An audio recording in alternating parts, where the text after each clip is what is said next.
ਛੱਡ ਕੇ ਮੰਮੀ ਮੈਨੂੰ ਲੈ ਕੇ ਥੋੜੀ ਗਏ। ਇੱਥੇ ਦਿਲ ਨਹੀਂ ਲੱਗਦਾ? ਨਹੀਂ ਲੱਗਦਾ, ਨਹੀਂ ਲੱਗਦਾ, ਨਹੀਂ ਲੱਗਦਾ, ਨਹੀਂ ਦਿਲ ਲੱਗਦਾ, ਬਸ ਦਿਲ ਨਹੀਂ ਲੱਗਦਾ ਇੱਥੇ। ਮੰਮੀ ਕੋ ਜਾਣ ਨੂੰ ਦਿਲ ਮੰਮੀ ਕਰਦਾ? ਕੋ ਜਾਣਾ ਦਿਲ ਨਹੀਂ ਲੱਗਦਾ। ਕਿਉਂ ਨਹੀਂ ਲੱਗਦਾ? ਮੈਂ ਆਪੇ ਘਰ ਜਾਣਾ ਭਾਈ। ਘਰ ਕਿੱਥੇ ਹੈ? ਇੱਥੇ ਭਰਤਗਾ ਉੱਪਰ। ਪਤਾ ਹੈ ਕਿੱਥੇ ਹੈ? ਆਂਦੀ ਪੋਪ ਲੰਘਦੇ ਗੱਡੇ ਲੰਘਦੇ। ਰੋਟੀ ਵਗੈਰਾ ਵੀ ਨਹੀਂ ਦਿੰਦੇ ਸੀਗੇ? ਨਾ ਜੀ। ਫਿਰ ਆਪ ਹੀ ਆ ਗਏ ਤੁਸੀਂ ਇੱਥੇ? ਹੋਰ ਜੀ, ਸਿਲੰਡਰ ਵੀ ਖਰੀਦਿਆ, ਬੜੇ ਪੈਨਸ਼ਨ ਦਾ ਕਿਆ ਬਣਦਾ। ਮਤਲਬ 3 ਸਾਲ ਸਾਡੇ ਕੋਲ ਰਹੀ ਤੇ 22 ਸਾਲ ਸੜਕਾਂ ਤੇ ਰੁਲੀ ਔਰਤ, ਕਿੱਡਾ ਵੱਡਾ ਸਵਾਲ ਹੈ। ਇੱਕ ਔਰਤ ਦਾ 22 ਸਾਲ ਆਪਣੇ ਦੇਸ਼ ਦੀਆਂ ਸੜਕਾਂ ਤੇ ਰੁਲਣਾ। 28 ਸਾਲ ਵਾਲੇ ਵੀ ਹੈਗੇ ਹਨ।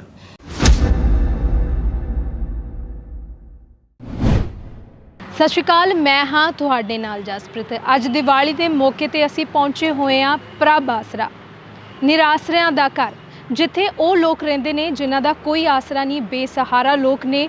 ਉਹਨਾਂ ਨੂੰ ਇਸ ਘਰ ਦੇ ਵਿੱਚ ਪਨਾਹ ਦਿੱਤੀ ਜਾਂਦੀ ਹੈ।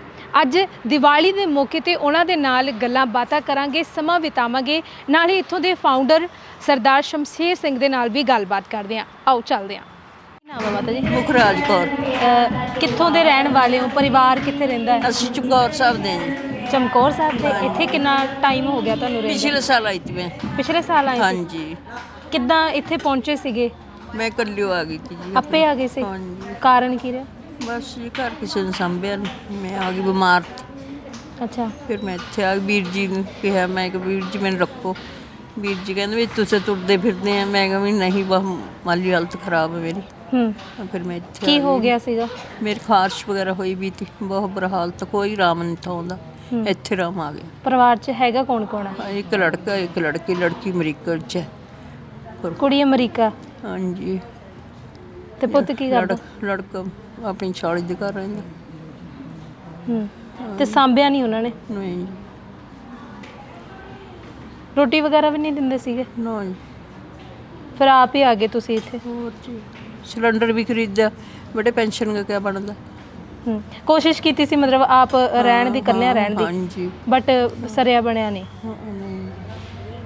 ਉਹੀ ਸਵਾਲ ਆ ਗਿਆ ਨਾ, ਮਤਲਬ ਹੁਣ ਪੈਨਸ਼ਨ ਜਿਹੜੀ ਸਰਕਾਰ ਲਾ ਦਿੰਦੀ ਹੈ, ਹੁਣ ਸਿਲੰਡਰ ਤੇ ਖਰੀਦ ਲਿਆ ਤੇ ਹੁਣ ਦਵਾਈ ਦੀ ਲੋੜ ਹੈਗੀ, ਇਹਨਾਂ ਨੂੰ ਦਵਾਈ ਕਿੱਥੋਂ ਖਰੀਦੇ? ਫਿਰ ਹਾਂ ਲੈ ਕੇ ਕੌਣ ਜਾਵੇ? ਇਹ ਇੰਨੀਆਂ ਸਮੱਸਿਆਵਾਂ ਜਿਹਦੇ ਵਿੱਚ ਜਾਂ ਤਾਂ ਪਰਿਵਾਰ ਦਾ ਸਹਾਰਾ ਹੋਵੇ ਜਾਂ ਸਰਕਾਰ ਦਾ ਸਹਾਰਾ ਹੋਵੇ ਤਾਂ ਅਖੀਰਲੇ ਸਮੇਂ 'ਚ ਤਾਂ ਨਾਗਰਿਕ ਤਾਂ ਹੀ ਸਰਵਾਈਵ ਕਰ ਸਕਦਾ। ਮੈਂ ਤੁਹਾਡੇ ਥਰੂ ਫਿਰ ਬੇਨਤੀ ਦੁਬਾਰਾ ਉਹੀ ਕਰਦਾ ਕਿ ਅਖੀਰਲੇ ਸਮੇਂ ਸਾਰੀ ਉਮਰ ਕੰਮ ਕਰਦਾ ਆਪਣੇ ਦੇਸ਼ ਦੇ ਵਿੱਚ। ਅੱਜ ਵੀ ਜੇਕਰ ਇਹ ਸ਼ਾਲ ਲੈ ਰਹੇ ਹੈ, ਅੱਜ ਵੀ ਜੇਕਰ ਪੈਰਾਂ ਵਿੱਚ ਚੱਪਲ ਪਾ ਰਹੇ ਹੈ ਜਾਂ ਕੋਈ ਸ਼ੂਜ਼ ਪਾ ਰਹੇ ਹੈ ਜਾਂ ਕੋਈ ਕੱਪੜਾ ਪਾ ਰਹੇ ਹੈ, ਇਹਦੇ ਟੈਕਸ ਅੱਜ ਵੀ ਸਰਕਾਰ ਨੂੰ ਜਾ ਰਿਹਾ। ਅੱਜ ਵੀ ਸਰਕਾਰ ਨੂੰ ਟੈਕਸ ਦੇ ਰਹੇ ਹੈ। ਕੁਝ ਵੀ ਹੈ, ਭਾਵੇਂ ਕੋਈ ਪੱਖਾ ਵੀ ਚਲਾਉਂਦੇ ਆ ਉਹਦਾ ਵੀ ਲਾਈਕ ਹੈ ਨਾ, ਸਾਰਾ ਕੁਝ ਪੇ ਕੀਤਾ ਜਾਂਦਾ ਹੈ। ਤੇ ਇੰਨਾ ਕੁਛ ਇਹਨਾਂ ਹਾਲਾਤਾਂ ਵਿੱਚ ਵੀ ਜਦੋਂ ਸਾਰੀ ਉਮਰ ਬੰਦਾ ਕੰਮ ਕਰਦਾ ਤੇ ਟੈਕਸ ਪੇ ਕਰਦਾ ਹੈ ਤੇ ਅਖੀਰਲੇ ਸਮੇਂ 'ਚ ਸਹਾਰੇ ਨੂੰ ਤਰਸੇ ਲੋਕਤੰਤਰ ਦੇਸ਼ ਦੇ ਵਿੱਚ, ਤਾਂ ਬਹੁਤ ਵੱਡਾ ਸਵਾਲੀਆ ਚਿੰਨ੍ਹ ਹੈਗਾ। ਉਹੀ ਹੈ ਨਾ ਵੀ ਇੱਕ ਪਾਸੇ ਤੇ ਹੈਗਾ ਵੀ ਠੀਕ ਹੈ, ਮਤਲਬ ਸਾਡੇ ਦੇਸ਼ ਦੇ ਵਿੱਚ ਸਾਡੇ ਦੇਸ਼ ਨੂੰ ਚਲਾਉਣ ਵਾਲੀਆਂ ਸਰਕਾਰਾਂ, ਲੋੜ ਹੈ ਉਹਨਾਂ ਨੂੰ, ਬਹੁਤ ਕੰਮ ਹੁੰਦੇ ਆ ਉਹਨਾਂ ਕੋਲ, ਜਹਾਜ਼ਾਂ 'ਚ ਘੁੰਮਣ ਜਿੱਥੇ ਮਰਜ਼ੀ, ਪਰ ਇਹਨਾਂ ਨੂੰ ਤਾਂ ਐਂਬੂਲੈਂਸ ਵੀ ਨਹੀਂ ਚੱਕਦੀ ਘਰ ਤੇ ਜਾਂ ਪ੍ਰੋਬਲਮ ਹੁੰਦੀ ਹੈ। ਪਰ ਇੱਕ ਪਾਸੇ 20 ਗੱਡੀਆਂ ਨਾਲ ਹੁੰਦੀਆਂ ਜਿਹੜੇ ਲਾਈਕ ਕਹਿੰਦੇ ਸਾਨੂੰ ਸੇਵਾ ਦਾ ਮੌਕਾ ਦਿਓ, ਤੇ ਦੂਜੇ ਪਾਸੇ ਸਾਡੇ ਬਜ਼ੁਰਗ ਜਿਹੜੇ ਹੈਗੇ ਆ ਜਿਨ੍ਹਾਂ ਦੀਆਂ ਵੋਟਾਂ ਦੇ ਨਾਲ ਉਹ ਕੁਰਸੀਆਂ ਮਿਲਦੀਆਂ ਹੈ, ਕੁਰਸੀਆਂ ਬਣਦੀਆਂ ਹੈ, ਸਭ ਕੁਛ ਹੈ ਨਾ, ਤੇ ਜਿਹਦੇ ਨਾਲ ਉਹ ਪੇ ਕੀਤਾ ਜਾਂਦਾ ਜੋ ਕੁਛ ਵੀ ਉਹ ਯੂਜ਼ ਕਰਦੇ ਆ, ਉਹ ਠੀਕ ਹੈ, ਲੋੜ ਹੈ ਕਰ ਲੈਣ, ਪਰ ਕਮ ਸੇ ਕਮ ਆਪਣੇ ਦੇਸ਼ ਦੇ ਨਾਗਰਿਕ ਨੂੰ ਇੰਨਾ ਤਾਂ ਇਗਨੋਰ ਕਰਨ ਵੀ ਉਹ ਹੈਲਥ ਲਈ ਸੰਬੰਧਿਤ ਜਿਹੜੀਆਂ ਸਹੂਲਤਾਂ ਉਹਨੂੰ ਚਾਹੀਦੀਆਂ, ਉਹਦੇ ਲਈ ਤਰਸੇ। ਇਸ ਤੋਂ ਵੱਡੀ ਬੇਸਿਕ ਨੀਡ ਹੋਰ ਕੀ ਹੋ ਸਕਦੀ ਹੈ? ਕਿ ਇਹ ਕੁਐਸਚਨ ਮਾਰਕ ਹੈ ਨਹੀਂ ਸਾਡੇ ਇਨਸਾਨ ਹੋਣ ਤੇ, ਸਾਡੇ ਲੋਕਤੰਤਰ ਦੇ ਤੇ ਸਾਡੇ ਧਾਰਮਿਕ ਦੇਸ਼ ਦੀ। ਇੱਕ ਪਾਸੇ ਧਰਮ ਦੇ ਵਿੱਚ ਵੀ ਅਸੀਂ ਇੰਨਾ ਰੌਲਾ ਪਾਇਆ ਹੋਇਆ ਤੇ ਰੱਬ ਦੇ ਨਾਂ ਤੇ ਧਰਮ ਦੇ ਕੇਂਦਰ ਵੀ ਬਣਾ ਦਿੱਤੇ ਹੈ, ਪਰ ਰੱਬ ਦੇ ਬੰਦੇ ਰੁਲ ਗਏ। ਠੀਕ ਹੈ, ਉਹ ਇੱਕ ਬਹੁਤ ਵੱਡੀ ਸ਼੍ਰੇਣੀ ਦਾ ਸਹਾਰਾ ਹੁੰਦਾ, ਧਾਰਮਿਕ ਸ਼੍ਰੇਣੀ ਦਾ, ਜਿਹੜੇ ਕਰ ਰਹੇ ਆ ਉਹਨਾਂ ਨੂੰ ਸਲੂਟ ਹੈ। ਪਰ ਜਿਨ੍ਹਾਂ ਨੇ ਬਿਲਕੁਲ ਹੀ ਇਗਨੋਰ ਕਰ ਦਿੱਤਾ ਕਿ ਦੇਸ਼ ਦੇ ਵਿੱਚ ਬਜ਼ੁਰਗ ਕਿਵੇਂ ਰੁਲ ਰਹੇ ਆ, ਸਾਡੇ ਡਿਪਰੈਸ਼ਨ ਇੰਨੀ ਜ਼ਿਆਦਾ ਹੈ, ਸਟ੍ਰੈਸ, ਬੇਸਿਕ ਨੀਡ ਨੂੰ ਤਰਸਣ ਲੱਗੇ ਲੋਕ, ਤੇ ਡਿਪਰੈਸ਼ਨ ਚੱਲੇ ਗਏ, ਉਹਨਾਂ ਨੂੰ ਪਾਗਲ ਕਹਿ ਕੇ ਨਜ਼ਰਅੰਦਾਜ਼ ਕਰਦੇ ਨੇ। ਕਿੰਨੇ ਸੈਂਟਰ ਬਣਾਏ ਆ, ਜੇ ਕੋਈ ਜਿਹੜਾ ਵੀ ਸੁਣਦਾ ਸਾਡਾ ਵੀਰ ਸਤਿਕਾਰਯੋਗ, ਉਹਦੇ ਮਨ ਦੇ ਵਿੱਚ ਇਹ ਤਾਂ ਜ਼ਰੂਰ ਆਉਂਦਾ ਹੋਊਗਾ ਵੀ ਸਾਡੇ ਡਿਪਰੈਸ਼ਨ ਤੋਂ ਪੀੜਤ ਕਿੰਨੇ ਨਾਗਰਿਕ ਹੈ, ਕਿੰਨੇ ਕਿਸੇ ਵੇਲੇ ਵੀ ਸੁਸਾਈਡ ਕਰ ਸਕਦੇ ਆ। ਇਸ ਵੇਲੇ ਜੇ ਆਪਾਂ ਪੰਜਾਬ ਦੀ ਗੱਲ ਕਰੀਏ, ਪੰਜਾਬ ਦੇ ਵਿੱਚ ਲੱਖਾਂ ਦੀ ਗਿਣਤੀ ਜਿਹੜੇ ਕਿਸੇ ਵੇਲੇ ਵੀ ਸੁਸਾਈਡ ਕਰ ਸਕਦੇ ਆ। ਇੰਡੋਰ ਫੈਸਿਲਿਟੀ ਕਿੱਥੇ ਹੈ? ਕਿਉਂ ਨਹੀਂ ਹੈਗੀ? ਤੇ ਮਤਲਬ ਸਮਾਜਿਕ ਸੁਰੱਖਿਆ ਡਿਪਾਰਟਮੈਂਟ ਦਾ ਕਿਹਦਾ ਅਰੇਂਜਮੈਂਟ ਹੈ? ਹੁਣ ਸਮਾਜਿਕ ਸੁਰੱਖਿਆ ਚਾਹੀਦੀ ਹੈ ਇਹਨਾਂ ਨੂੰ, ਸੀਨੀਅਰ ਸਿਟੀਜ਼ਨ ਹੋਮ ਚਾਹੀਦੇ ਆ, ਮੈਂਟਲ ਹੈਲਥ ਐਸਟੈਬਲਿਸ਼ਮੈਂਟ ਚਾਹੀਦੀਆਂ ਇਹਨਾਂ ਲਈ, ਇੰਟੈਲੈਕਚੁਅਲੀ ਜਿਹੜੇ ਥੋੜ੍ਹੇ ਜਿਹੇ ਵੀ ਕਮਜ਼ੋਰ ਹੋ ਜਾਂਦੇ ਆ ਉਹਨਾਂ ਲਈ ਕਮਿਊਨਿਟੀ ਹੋਮ ਚਾਹੀਦੀਆਂ, ਬੱਚਿਆਂ ਲਈ ਚਾਈਲਡ ਕੇਅਰ ਇੰਸਟੀਚਿਊਟ ਚਾਹੀਦੇ, 24 ਘੰਟੇ ਹੈਲਪਲਾਈਨ, ਸੋਲਿਊਸ਼ਨ ਓਰੀਐਂਟਡ ਜਿਹੜੀਆਂ ਅਪਰੋਚ ਉਹਦੇ 'ਚ ਹੋਣੀ ਚਾਹੀਦੀ ਹੈ। ਰਾਤ ਨੂੰ ਫੋਨ ਕਰਦੇ ਆ, 24 ਸਾਲ 28 ਸਾਲ ਔਰਤਾਂ ਸੜਕਾਂ ਤੇ ਰੁਲਦੀਆਂ, 28 ਸਾਲ ਬਾਅਦ ਵੀ, ਤੇ ਇੱਕ 25 ਸਾਲ ਬਾਅਦ ਕਿਤੇ ਵਾਰਸ ਮਿਲੇ। ਸਾਡੇ ਕੋਲ 3 ਸਾਲ ਟ੍ਰੀਟਮੈਂਟ ਚੱਲਿਆ। ਤੇ ਮਤਲਬ ਇਹ ਹਾਲਾਤ ਆਪਣੇ ਹੀ ਦੇਸ਼ ਦੇ ਵਿੱਚ ਨਾਗਰਿਕ ਜਿਹੜਾ ਇੰਨੇ ਸਾਲ ਸੜਕਾਂ ਤੇ ਰੁਲੇ, ਇੰਨੀਆਂ ਦਰਦ ਭਰੀਆਂ ਕਹਾਣੀਆਂ, 10 ਸਾਲ ਦੀ ਬੱਚੇ ਨੂੰ ਜਨਮ ਦੇ ਰਹੀ ਹੈ, 80 ਸਾਲ ਦੀ ਔਰਤ ਰੇਪ ਤੋਂ ਪੀੜਤ ਆ ਰਹੀ ਹੈ ਇਸ ਦੇਸ਼ ਦੇ ਵਿੱਚ, ਇਹਦੇ ਉੱਤੇ ਵਿਸ਼ੇਸ਼ ਧਿਆਨ ਦੇਣ ਦੀ ਲੋੜ ਹੈ। ਮੈਂ ਫਿਰ ਸਰਕਾਰ ਨੂੰ ਬੇਨਤੀ ਕਰਦਾ ਹਾਂ ਵੀ ਜਿੱਥੇ ਵੀ ਸਾਡੇ ਦੇਸ਼ ਦਾ ਨਾਗਰਿਕ ਜਿਹੜਾ ਵੀ ਆਪਣੀ ਸੰਭਾਲ ਤੋਂ ਮੁਹਤਾਜ ਹੈ, ਬੇਬਸ ਲਾਚਾਰ ਹੈ, ਕੁਛ ਇਹੋ ਜਿਹੇ ਹਾਲਾਤ ਬਣ ਗਏ ਕਿ ਉਹ ਮਾਨਸਿਕ ਰੋਗਾਂ ਦਾ ਸ਼ਿਕਾਰ ਹੋ ਗਿਆ, ਕੋਈ ਡਿਮੈਂਸ਼ੀਆ ਤੋਂ ਪੀੜਤ ਹੋ ਗਿਆ, ਘਰ ਦਾ ਰਸਤਾ ਭੁੱਲ ਗਿਆ, ਕੋਈ ਆਪਣੇ ਘਰਾਂ ਦੇ ਵਿੱਚ ਹੀ ਇਕੱਲਾ ਰਹਿ ਗਿਆ, ਤੇ ਉਸ ਦੀ ਪ੍ਰਾਪਰਟੀ ਲਿੰਕ ਕਰਕੇ, ਉਹਦੇ ਪੈਸੇ ਲਿੰਕ ਕਰਕੇ ਉਹਨੂੰ ਟ੍ਰੀਟਮੈਂਟ, ਉਹਨੂੰ ਬਿਨਾਂ ਸ਼ਰਤ ਹਸਪੀਟਲ ਸ਼ਿਫਟ ਕਰਨਾ ਚਾਹੀਦਾ, ਤੇ ਉਹਦਾ ਪੈਸਾ ਉਹਤੇ ਲਗਾ ਕੇ ਉਹਨੂੰ ਬਚਾਉਣਾ ਚਾਹੀਦਾ ਹੈ। ਜੇ ਨਹੀਂ ਪਾਲਿਸੀ ਹੈਗੀ, ਪਾਲਿਸੀ ਬਣਾਈ ਜਾਵੇ ਇਹਦੇ ਲਈ। ਤੇ ਇਸ ਕਰਕੇ ਮਤਲਬ ਭਾਵੇਂ ਇੱਕ ਸੜਕ ਤੇ ਆ ਗਿਆ ਵਿਚਾਰਾ, ਉਹਦੇ ਵਿੱਚ IAS ਆਫੀਸਰ ਵੀ ਹੈਗੇ ਆ, ਉਹਦੇ ਵਿੱਚ ਡਾਕਟਰ ਵੀ ਹੈਗੇ ਆ, ਉਹਦੇ 'ਚ ਪ੍ਰੋਫੈਸਰ ਵੀ ਹੈਗੇ ਆ, ਲੈਕਚਰਰ ਵੀ ਹੈਗੇ ਆ, ਹਰ ਤਰ੍ਹਾਂ ਦਾ ਨਾਗਰਿਕ ਸਾਡਾ ਵਿਚਾਰਾ, ਦੂਜੇ ਵੀ ਹੈਗੇ ਆ ਵਿਚਾਰੇ ਨਾਗਰਿਕ ਸਾਡੇ ਜਿਹੜੇ ਕਿ ਅਲੱਗ-ਅਲੱਗ ਜਗ੍ਹਾ ਤੋਂ ਬਿਲੋਂਗ ਕਰਦੇ ਆ, ਅਲੱਗ-ਅਲੱਗ ਉਹਨਾਂ ਦੀ ਕੋਈ ਮਿਡਲ ਕਲਾਸ ਦਾ ਹੈ, ਕੋਈ ਜਿਹੜਾ ਲੋਅਰ ਮਿਡਲ ਕਲਾਸ ਦਾ ਹੈਗਾ, ਕੋਈ ਹੋਰ ਜਿਹੜਾ ਰੋਜ਼ ਸੰਘਰਸ਼ ਕਰਦਾ ਰੋਜ਼ੀ ਰੋਟੀ ਲਈ, ਉਹਨਾਂ ਦੇ ਬੱਚੇ ਹੈਗੇ ਆ। ਹੁਣ ਜਦੋਂ ਇਹੋ ਜਿਹੇ ਹਾਲਾਤਾਂ 'ਚ ਬੰਦਾ ਡਿਪਰੈਸ਼ਨ ਜ਼ਿਆਦਾ ਚਲੇ ਜਾਵੇ, ਬੇਸਿਕ ਨੀਡ ਤੁਹਾਡੇ ਜਿਵੇਂ ਬਾਰ-ਬਾਰ ਬੀਬੀ ਵੀ ਦੱਸ ਰਹੀ ਸੀ ਵੀ ਪੈਨਸ਼ਨ ਨਾਲ ਮੈਂ ਸਿਲੰਡਰ ਤੇ ਭਰਾ ਲੈਂਦੀ, ਪਰ ਬਾਕੀ ਸਮਾਨ ਕਿੱਥੋਂ ਲੈ ਕੇ ਆਉਂਦੀ? ਇਹ ਜਿਹੜਾ ਸਟ੍ਰੈਸ ਹੈਗਾ ਇਹ ਬੰਦੇ ਨੂੰ ਡਿਪਰੈਸ਼ਨ 'ਚ ਲੈ ਜਾਂਦਾ। ਫਿਰ ਕਈ ਵਾਰ ਛੋਟੇ ਬੱਚੇ ਕੋਲ ਹੁੰਦੇ ਆ, ਸਿਰ ਤੇ ਕੋਈ ਕਮਾਉਣ ਵਾਲਾ ਨਹੀਂ ਰਿਹਾ, ਤੇ ਛੋਟੇ ਬੱਚੇ ਨਾਲ ਸੜਕਾਂ 'ਤੇ ਤੁਰ ਰਹੀਆਂ ਹੈ, ਪਤਾ ਨਹੀਂ ਲੱਗਦਾ ਸੀ ਵੀ ਕਿੱਥੇ ਜਾਣਾ, ਘਰ ਨੂੰ ਜਾਣਾ ਹੈ ਪਰ ਘਰ ਦਾ ਪਤਾ ਨਹੀਂ ਹੈਗਾ, ਤੇ ਫਿਰ ਉਸ ਵੇਲੇ ਹੁਣ ਬੱਚਾ ਹੈਗਾ 3-3 ਦਿਨ ਦੇ ਬੱਚੇ ਨਾਲ ਵੀ ਕਿਸੇ ਨੇ ਡਿਲੀਵਰੀ ਕਰਾ ਦਿੱਤੀ, ਉਹ ਸੜਕਾਂ ਤੋਂ ਮਿਲੀ ਆ। 5 ਦਿਨਾਂ ਬਾਅਦ ਵੀ ਬੱਚੇ ਨੇ ਜਨਮ ਲਿਆ। ਜੋ ਮੈਂ ਕਹਿ ਰਿਹਾ ਲਾਈਕ ਉਹ ਸਾਡੇ ਕੋਲ ਜਿਹੜੀ ਹੱਡ ਬੀਤੀ ਮੈਂ ਉਹਨਾਂ ਦੇ ਆਧਾਰ ਤੇ ਕਹਿ ਰਿਹਾ, 21 ਦਿਨ ਬਾਅਦ ਵੀ ਬੱਚੇ ਨੇ ਜਨਮ ਲਿਆ। ਜੇ ਮੈਂ ਕਹਿ ਰਿਹਾ ਵੀ ਹਾਂ 10 ਦਿਨ ਦੀ ਬੱਚੀ ਨੇ ਵੀ ਜਦ ਬੱਚੇ ਨੂੰ ਜਨਮ ਦਿੱਤਾ, ਤੇ 80 ਸਾਲ ਦੀ ਔਰਤ ਵੀ ਉਸ ਦਿਨ 'ਚ ਲਾਈਕ ਰੇਪ ਤੋਂ ਪੀੜਤ ਆਈ ਹੈ। ਇਹ ਹੋਇਆ ਕਦੀ ਸਮਾਜ ਵਿੱਚ ਇੱਦਾਂ ਹੋ ਜਾਵੇ, ਪਰ ਜੇ ਸਾਡੀਆਂ ਹੈਲਪਲਾਈਨਾਂ ਕੰਮ ਕਰਨ, ਜਦੋਂ ਅਸੀਂ ਹੈਲਪਲਾਈਨ ਤੇ ਫੋਨ ਕਰ ਦਿੱਤਾ 112 ਤੇ ਹੈ ਨਾ, ਵੂਮਨ ਹੈਲਪਲਾਈਨ ਤੇ ਫੋਨ ਕਰ ਦਿੱਤਾ, ਤੇ ਉਸੇ ਵੇਲੇ ਫਿਰ ਉਹਨੂੰ ਵੂਮਨ ਨੂੰ ਸਪੋਰਟ ਮਿਲਣੀ ਚਾਹੀਦੀ। ਜੇ ਨਹੀਂ ਸਪੋਰਟ ਮਿਲਦੀ ਤਾਂ ਉਹਦੇ ਐਕਸ਼ਨ ਹੋਣਾ ਚਾਹੀਦਾ। 108 ਨੰਬਰ ਲਗਾਈ, 108 ਨੰਬਰ ਇਹ ਥੋੜਾ ਸ਼ਰਤ ਲਾਏਗੀ ਇਹਦੇ ਨਾਲ ਕੌਣ ਹੈ? ਕੋਈ ਵੀ ਜੇਕਰ 112 ਨੰਬਰ ਤੇ ਅਸੀਂ ਫੋਨ ਕਰਦੇ ਹਾਂ, ਉਹ ਤੁਹਾਨੂੰ ਇਹ ਥੋੜਾ ਕਹਿਣਗੇ ਕੰਸਰਨ ਤੁਸੀਂ ਪੁਲਿਸ ਸਟੇਸ਼ਨ ਤੇ ਦੱਸੋ, ਫਿਰ 112 ਨੰਬਰ ਹੈਲਪਲਾਈਨ ਕਾਹਦੇ ਵਾਸਤੇ ਬਣਾਈ ਹੈ? ਇਹ ਸਵਾਲ ਮੈਂ ਫਿਰ ਤੁਹਾਡੇ ਥਰੂ ਸਰਕਾਰ ਨੂੰ ਬੇਨਤੀ ਕਰਦਾ ਵੀ ਵਿਸ਼ੇਸ਼ ਜਿਹੜਾ ਬੜਾ ਗੰਭੀਰਤਾ ਨਾਲ ਧਿਆਨ ਦਿੱਤਾ ਜਾਵੇ ਵੀ ਜਿਹੜੀਆਂ ਹੈਲਪਲਾਈਨਾਂ ਬਣੀਆਂ ਉਹ 24 ਘੰਟੇ ਜਿਹੜੀਆਂ ਨਾਗਰਿਕ ਨੂੰ ਐਮਰਜੈਂਸੀ ਹਾਲਾਤਾਂ ਵਿੱਚ ਹੈਲਪ ਨੂੰ ਯਕੀਨੀ ਬਣਾਉਣ, ਤਾਂ ਜੋ ਨਾਗਰਿਕ ਸੇਫ ਹੋ ਸਕੇ, ਸੀਰੀਅਸ ਨਾ ਹੋਵੇ, ਕੋਈ ਵੀ ਨੁਕਸਾਨ ਨਾ ਹੋਵੇ, ਮੌਤ ਦੇ ਮੂੰਹ 'ਚ ਨਾ ਹੋਵੇ। ਬਿਲਕੁਲ।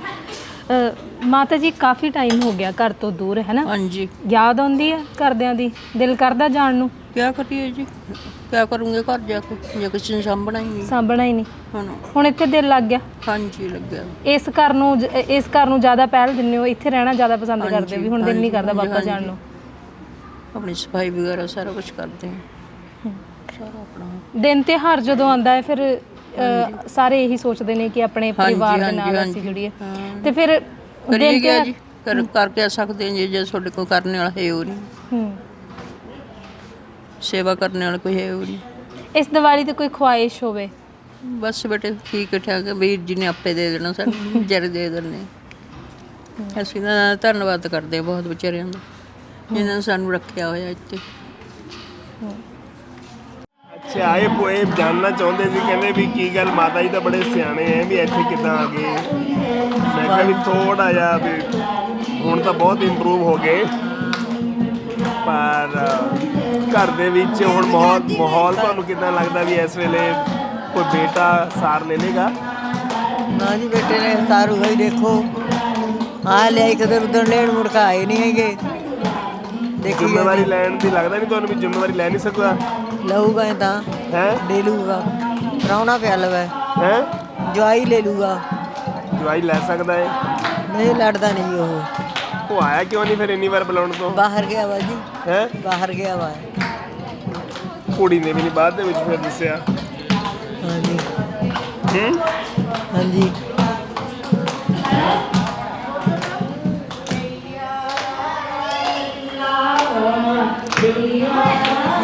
ਹਾਂਜੀ, ਲੱਗਦਾ ਤਾਂ ਮੈਨੂੰ ਠੀਕ ਹੈ ਵੀ ਘਰ ਤੇ ਵੀ ਵਾਧਾ ਹੈ, ਘਰ ਤੇ ਵਾਧਾ ਆਪਾਂ ਨੂੰ ਹੋਰ ਹੈ, ਪਰ ਹੁਣ ਜੇ ਕਦੇ ਮਜਬੂਰੀ ਨੂੰ ਜਾਣਾ ਪੈ ਜਾਂਦਾ ਹੈ ਪਰਿਵਾਰ ਹੈ ਕਿੱਥੇ ਆ ਤੁਹਾਨੂੰ ਯਾਦ ਹੈ? ਪਰਿਵਾਰ ਜੀ ਮੇਰੇ ਘਰ ਹੈਗਾ ਪਰਿਵਾਰ, ਮੁੰਡਾ ਆਪਣੇ ਪਾਸੇ ਲੱਗਿਆ ਹੋਇਆ, ਕੁੜੀ ਵਿਆਹੀ ਵੀ ਹੈ। ਮੇਰੇ ਘਰ ਵਾਲਾ ਮਾਰ ਲਿਆ। ਕਿੱਥੇ ਰਹਿੰਦੇ ਕਿੱਥੇ ਨੇ? ਉਹ ਰਹਿੰਦਾ ਮੁੰਡਾ ਕਿਤੇ ਕਿੱਥੇ ਰਹਿੰਦਾ ਹੋਣਾ ਮੈਨੂੰ। ਅੱਛਾ, ਸਾਰ ਲੈਂਦੇ ਨੇ ਤੁਹਾਡੇ? ਸਾਰੂਗੇ ਵੀ ਦੇਖੋਗੇ ਫਿਰ ਹਾਲੇ ਤਾਂ ਨਹੀਂ। ਆਉਂਦਾ ਤੁਹਾਡੇ ਕੋਲ ਮੁੰਡਾ ਤੁਹਾਡਾ? ਬੁਲਾਇਆ ਤਾਂ ਇੱਕ ਦਿਨ ਆਇਆ ਨਹੀਂ ਹਲੇ। ਕੁੜੀ ਆਉਂਦੀ ਹੈ। ਪਹਿਲਾਂ ਕਦੀ ਮਿਲ ਕੇ ਗਿਆ?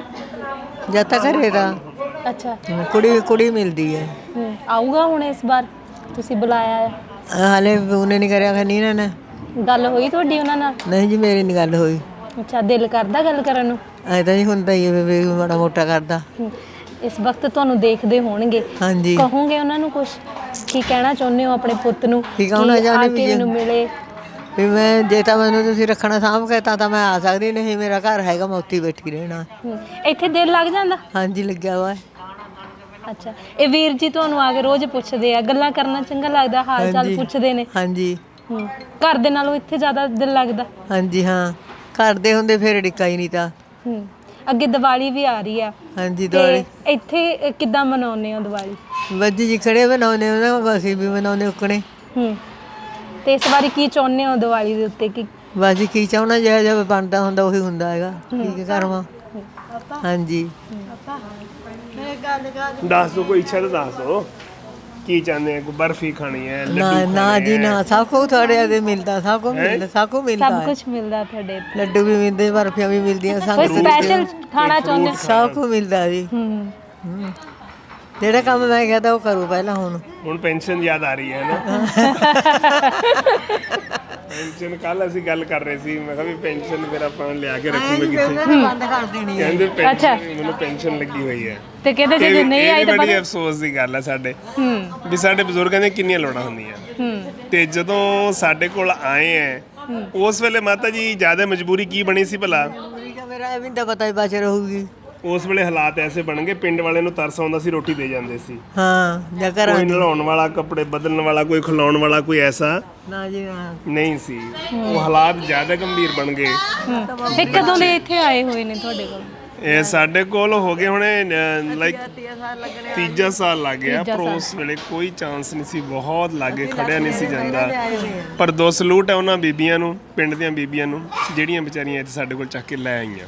ਅੱਛਾ, ਪਿੰਡ ਦੀਆਂ ਬੀਬੀਆਂ ਲੈ ਕੇ ਆਈਆਂ, ਤੇ ਪਰਿਵਾਰ ਵਾਲਿਆਂ ਨੇ ਨਹੀਂ ਕੋਸ਼ਿਸ਼ ਕੀਤੀ? ਪਰਿਵਾਰ ਵਾਲਿਆਂ ਨੇ ਨਹੀਂ, ਉਹ ਤਾਂ ਪਤਾ ਨਹੀਂ ਬਹੁਤ ਦੇਰ ਬਾਅਦ, ਪਤਾ ਨਹੀਂ ਸ਼ਾਇਦ ਇੱਕ ਵਾਰ ਆਏ ਸੀ ਜਦੋਂ ਜ਼ਿਆਦਾ ਤੁਹਾਡੇ ਵਰਗੀਆਂ ਲਾਈਕ ਉਹਨਾਂ ਨੇ ਚਲਾਇਆ ਕਿਸੇ ਨੇ ਜਾਂ ਕੁਛ ਕੋਈ ਪੇਪਰ 'ਚ ਆਇਆ।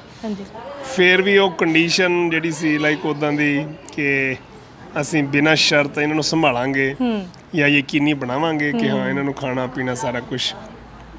ਉਹ ਮਾਤਾ ਜੀ ਨੂੰ ਇਸ ਤਰੀਕੇ ਨਾਲ ਸੈਟੀਸਫਾਈਡ ਨਹੀਂ ਕਰ ਸਕੇ ਵੀ ਮੇਰਾ ਪਹਿਲਾਂ ਵਾਲਾ ਹਾਲ ਤਾਂ ਨਹੀਂ ਬਣ ਜਾਏਗਾ। ਕਹਿੰਦੇ ਨੇ ਵੀ ਮੈਂ ਇੱਥੇ ਖੁਸ਼ ਹਾਂ। ਇੱਥੇ ਇਹਨਾਂ ਨੂੰ ਵਿਸ਼ਵਾਸ ਇੰਨਾ ਹੈ ਕਿ ਇੱਥੇ ਮੇਰੀ ਹਰ ਤਰ੍ਹਾਂ ਦੀ ਲੋੜ ਪੂਰੀ ਹੁੰਦੀ ਹੈ। ਤਾਂ ਹੁਣ ਖੜੇ ਵੀ ਹੋਣ ਲੱਗੇ, ਕੋਈ ਹਾਲਤ ਇਦਾਂ ਦੀ ਸੀ ਪਹਿਲਾਂ ਖੜੇ ਨਹੀਂ ਉਸ ਵੇਲੇ, ਤੇ ਮਤਲਬ ਫਰਕਾ ਹੋ ਜਾਣੀ। ਹੁਣ ਮੈਨੂੰ 15-10 ਦਿਨ ਬੁਖਾਰ ਨੇ ਤੇ ਕੰਮ ਕਰਤੇ ਮੇਰੇ ਲੋਟ, ਨਹੀਂ ਤਾਂ ਤੁਰਨ ਵੀ ਲੱਗ ਗਏ ਸੀ ਚੰਗੀ ਤਰ੍ਹਾਂ। ਫਰਕ ਪੈ ਗਿਆ ਹਾਲਤ 'ਚ। ਪਹਿਲਾਂ ਨਾਲੋਂ ਕਿੰਨਾ ਕੁ ਫਰਕ ਹੈ? ਫਰਕ ਜੀ ਹੁਣ ਤੁਹਾਨੂੰ ਵੀ ਪਤਾ ਹੀ ਹੈ। ਫਰਕ ਹੈ ਜੀ, ਠੀਕ ਹੈ ਹੁਣ। ਠੀਕ ਹੈ, ਚਲੋ ਪਰਮਾਤਮਾ ਤੁਹਾਨੂੰ ਜਲਦੀ ਜਲਦੀ ਹੋਰ ਖੜੇ ਕਰੇ, ਤੁਸੀਂ ਆਪਣੇ ਪੈਰਾਂ ਦੇ। ਫਿਰ ਆਪਾਂ ਪਿੰਡ ਗੇੜਾ ਮਾਰ ਕੇ ਆਵਾਂਗੇ। ਮਾਰੇ ਹੋਗੇ ਜੀ। ਪਰ ਅਫਸੋਸ ਹੈ ਕਿ ਬੱਚੇ, ਲੜਕਾ, ਸਭ ਕੁਝ ਲੜਕਾ ਵੀ ਹੈ ਹੋਣ ਦੇ ਬਾਵਜੂਦ ਅਖੀਰਲੇ ਸਮੇਂ ਦੇ ਵਿੱਚ ਇਨਸਾਨ ਫਿਰ ਵੀ ਮਤਲਬ ਸਹਾਰੇ ਨੂੰ ਰੁਲੇ, ਤੇ ਕਿੰਨਾ ਵੱਡਾ ਸਾਡੇ ਇਨਸਾਨ ਹੋਣ ਤੇ ਕੁਐਸਚਨ ਮਾਰਕ ਹੈ ਕਿ ਸਾਡਾ ਪਿੰਡ ਦਾ ਭਜੌਲੀ ਹੈ। ਅੱਛਾ, ਇੱਥੇ ਹੈਗਾ ਚੂੜ ਮਾਜਰਾ ਮੇਰੇ ਸਹੁਰੇ, ਮਾਛੀਵਰ ਕੁੜੀ ਦੇ ਸਹੁਰੇ। ਪਰ ਉਧਰੋਂ ਕੋਈ ਮਿਲਿਆ ਆਪਾਂ ਨੂੰ, ਆਇਆ ਹੈ ਨਹੀਂ ਇੱਥੇ ਖਬਰਸਾਰ ਲੈਣ, ਹੈ ਨਾ? ਹਾਲੇ 2-3 ਵਾਰ ਜਿਹੜੇ ਆਉਂਦੇ ਫਿਰ ਆ ਕੇ ਜਾਂਦੇ। ਕਿਹੜਾ ਭਲਾ? ਕੌਣ? ਇੱਕ ਤਾਂ ਉਹ ਹੈ ਤਾਂ ਉਹਦੇ ਘਰ ਜਿਹੜਾ ਇੱਥੇ ਤੇ ਆਇਆ ਕਰਦਾ ਆਪਣੇ ਕੋਲ। ਮੈਂ ਕਿਹਾ ਹਾਂ ਉਹਦਾ ਕੋਈ ਜ਼ਿੰਮੇਵਾਰੀ ਲੈਣ ਨੂੰ ਤਿਆਰ ਨਹੀਂ ਹੋਇਆ ਨਾ, ਜਿਵੇਂ ਕੋਈ ਗੱਲ ਹੀ ਨਹੀਂ ਕਰੀ ਉਹਨਾਂ ਗੱਲ। ਇੱਕ ਤਾਂ ਸਾਡੇ ਪਿੰਡ ਦਾ ਤਖਾਣ ਦਾ ਇੱਥੇ ਲੱਗਿਆ ਵਾ ਹੁਣ, ਉਹ ਆਇਆ ਤੇ ਇੱਕ ਦਿਨ। ਇੱਕ ਪਿੱਛੇ ਜੇ ਇਹਨਾਂ ਨੇ ਲੰਬੇ ਇੱਥੇ ਦੇ ਕਿਆ ਚਲੋ ਕੋਈ ਨਹੀਂ, ਫਿਕਰ ਨਹੀਂ ਕਰਨਾ।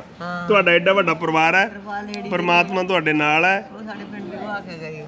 ਅੱਛਾ, ਹਾਂਜੀ। ਚਲੋ ਬੀਬੀਆਂ ਦਾ ਧੰਨਵਾਦ, ਜਿਹੜੀਆਂ ਬੀਬੀਆਂ ਨੇ ਇੰਨੀ ਮਿਹਨਤ ਕੀਤੀ ਤੇ ਹੈ ਨਾ, ਜਿਹੜੀਆਂ ਵਿਚਾਰੀਆਂ ਲੈ ਕੇ ਆਈਆਂ ਹਨ, ਉਹੀ ਰੋਟੀ ਖਿਲਾਉਂਦੀਆਂ ਸੀ। ਉਹ ਵੀ ਪਕਾ ਕੇ ਦੇ ਜਾਂਦੀਆਂ ਨੇ, ਸਵੇਰ ਦੇ ਲਾ ਕੇ ਸਾਂਝ ਖਾਈ ਦੀ ਦੇ ਜਾਂਦੀਆਂ ਨੇ। ਵੀ ਆਪਣੀ ਜਦ ਮਰਜ਼ੀ ਖਾ ਲਈ। ਸਵੇਰੇ ਇੱਕ ਵਾਰ ਰੋਟੀ ਪਕਾ ਕੇ ਰੱਖ ਜਾਂਦੀਆਂ ਸੀ ਹਾਂ ਵੀ ਸ਼ਾਮ ਤੱਕ ਜਦੋਂ ਮਰਜ਼ੀ ਖਾ ਲਿਓ, ਪਰ ਪਰਿਵਾਰ ਉਸ ਵੇਲੇ ਸਾਰ ਨਹੀਂ ਸੀ ਲੈਂਦਾ ਕੋਈ, ਹੈ ਨਾ? ਵਾਹਿਗੁਰੂ ਤਾਂ ਪਤਾ ਦਾਰੂ ਵੀ ਕੇ ਤਾਂ ਬਹੂ ਛੱਡਤੀ ਆਪਣੀ, ਅੱਛਾ, ਪਰਿਵਾਰ ਵੀ ਕੀ ਕਰੂਗਾ। ਓਕੇ। ਕੁੜੀ ਆਪਣੇ ਕੋਲ ਰੱਖਿਆ ਨਹੀਂ ਕੁੜੀ ਨੇ? ਕੁੜੀ ਆਪਣੇ ਰੱਖਦੀ ਨਹੀਂ, ਕੁੜੀ ਦੇ ਨਿਆਣੇ ਲੱਗੇ ਵੀ ਨੌਕਰੀਆਂ ਪੜ੍ਹਦੇ ਹੈਗੇ। ਹੁਣ ਕੁੜੀ ਨੇ ਰੱਖਿਆ ਨਹੀਂ, ਮੁੰਡੇ ਨੇ ਬਿਲਕੁਲ ਪਰਵਾਹ ਨਹੀਂ ਕੀਤੀ, ਤੇ ਫਿਰ ਪਿੰਡ ਵਾਲੇ ਵਿਚਾਰੀਆਂ ਬੀਬੀਆਂ ਸੰਭਾਲਦੀਆਂ ਰਹੀਆਂ। ਹਾਂ ਵੀ ਚਲੋ ਪ੍ਰਮਾਤਮਾ ਉਹਨਾਂ ਬੀਬੀਆਂ ਨੂੰ ਸ਼ਕਤੀ ਬਖਸ਼ੇ, ਹਾਂਜੀ ਹਾਂ ਠੀਕ ਹੈ, ਜਿਨ੍ਹਾਂ ਨੇ ਤੁਹਾਡੀ ਇੰਨੀ ਹੈਲਪ ਕੀਤੀ। ਹਾਂਜੀ ਹੁਣ ਤੁਸੀਂ ਜਲਦੀ ਠੀਕ ਹੋ ਜਾਣਾ, ਬਸ ਠੀਕ ਹੈ ਜੀ ਫਿਰ। ਤੁਰਨ ਲੈ ਜਾਣਾ, ਠੀਕ ਹੈ ਜੀ, ਫਿਰ ਆਪਾਂ ਘੁੰਮ ਕੇ ਆਵਾਂਗੇ ਜਿੱਥੇ ਤੁਸੀਂ ਕਹੋਗੇ, ਠੀਕ ਹੈ ਜੀ, ਘੁੰਮ ਤੇ ਆਉਂਗੇ। ਪੈਨਸ਼ਨ ਲਿਆ ਕੇ ਆਪਾਂ ਨੇ ਫਿਰ ਜਮ੍ਹਾਂ ਕਰ ਦੇਣੀ। ਠੀਕ ਹੈ ਜੀ, ਕਿੱਥੇ ਕਰੋਗੇ?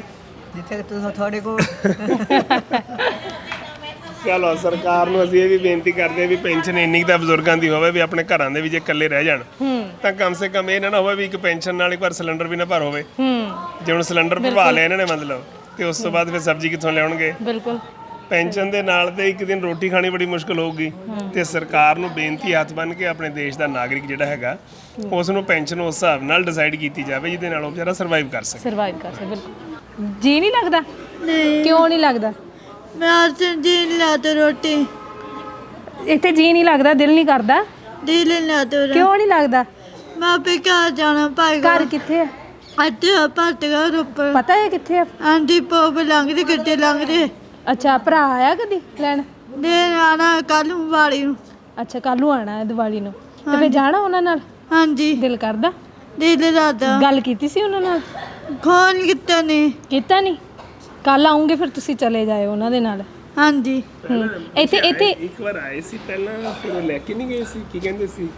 ਨਾ ਗੱਤਾ ਮੈਨੂੰ ਕਹਿੰਦਾ ਮੈਂ ਜਾਣਾ ਰਹਿਣੇ ਨਹੀਂ ਉਰਾ। ਨਹੀਂ, ਜਦੋਂ ਇੱਕ ਵਾਰ ਆਇਆ ਸੀ, ਆਪਾਂ ਬੁਲਾਏ ਸੀ ਨਾ ਡੀਸੀ ਸਾਹਿਬ ਦੇ ਥਰੂ, ਸਾਡੇ ਕੋਲ ਆਏ ਸੀ ਜੀ ਇਹ। ਇਹਨਾਂ ਦੇ ਅੱਛਾ, ਇਹ ਤੁਹਾਡੇ ਕੋਲ ਆਏ? ਸਾਡੇ ਕੋਲ ਡੀਸੀ ਰੋਪੜ ਵੱਲੋਂ ਸਾਡੇ ਕੋਲ ਐਡਮਿਟ ਹੋਏ ਸੀ, ਕਿਉਂਕਿ ਬ੍ਰਦਰ ਜਿਹੜਾ ਵਿਚਾਰਾ ਮੈਂਟਲੀ, ਅੱਛਾ ਜੀ, ਹਾਂ, ਇੰਟੈਲੈਕਚੁਅਲੀ ਵੀਕ ਹੋਣ ਕਰਕੇ, ਫਾਦਰ ਮਦਰ ਸਿਰ ਤੇ ਨਾ ਹੋਣ ਕਰਕੇ, ਮਦਰ ਜਿਹੜੀ ਹੈ ਵਿਚਾਰੀ ਉਹ ਹੈਗੀ ਹੈ ਪਰ ਡਿਪਰੈਸ਼ਨ ਤੋਂ ਪੀੜਤ ਵੀ ਹੈ ਨਾ, ਤੇ ਫਿਰ ਬਹੁਤ ਦੂਰੋਂ ਮਿਲੇ ਸੀ, ਬਹੁਤ ਦੂਰੋਂ ਮਿਲੇ ਸੀ ਇਹ। ਹਾਂ, ਤੇ ਫਿਰ ਉਹ ਕੋਈ ਹੱਲ ਨਹੀਂ ਨਿਕਲਿਆ, ਫਿਰ ਉਹ ਸਾਡੇ ਕੋਲ ਆ ਗਏ ਤੇ ਉਹ ਸਾਨੂੰ ਘਰ ਦਾ ਪਤਾ ਲੱਗਿਆ, ਅਸੀਂ ਬੁਲਾਏ ਸੀ, ਉਹ ਬੁਲਾ ਕੇ ਫਿਰ ਪਤਾ ਨਹੀਂ ਕੀ ਕਹਿੰਦੇ ਸੀ, ਲੈ ਕੇ ਜਾਵਾਂਗੇ, ਆਏ ਤਾਂ ਹੈ ਸੀ, ਲੈ ਕੇ ਜਾਊਂਗਾ ਕਿਹਾ ਸੀ ਉਹਨੇ, ਭਰੋਸਾ ਦਵਾਇਆ ਸੀ ਵੀ ਲੈ ਕੇ ਜਾਵਾਂਗੇ।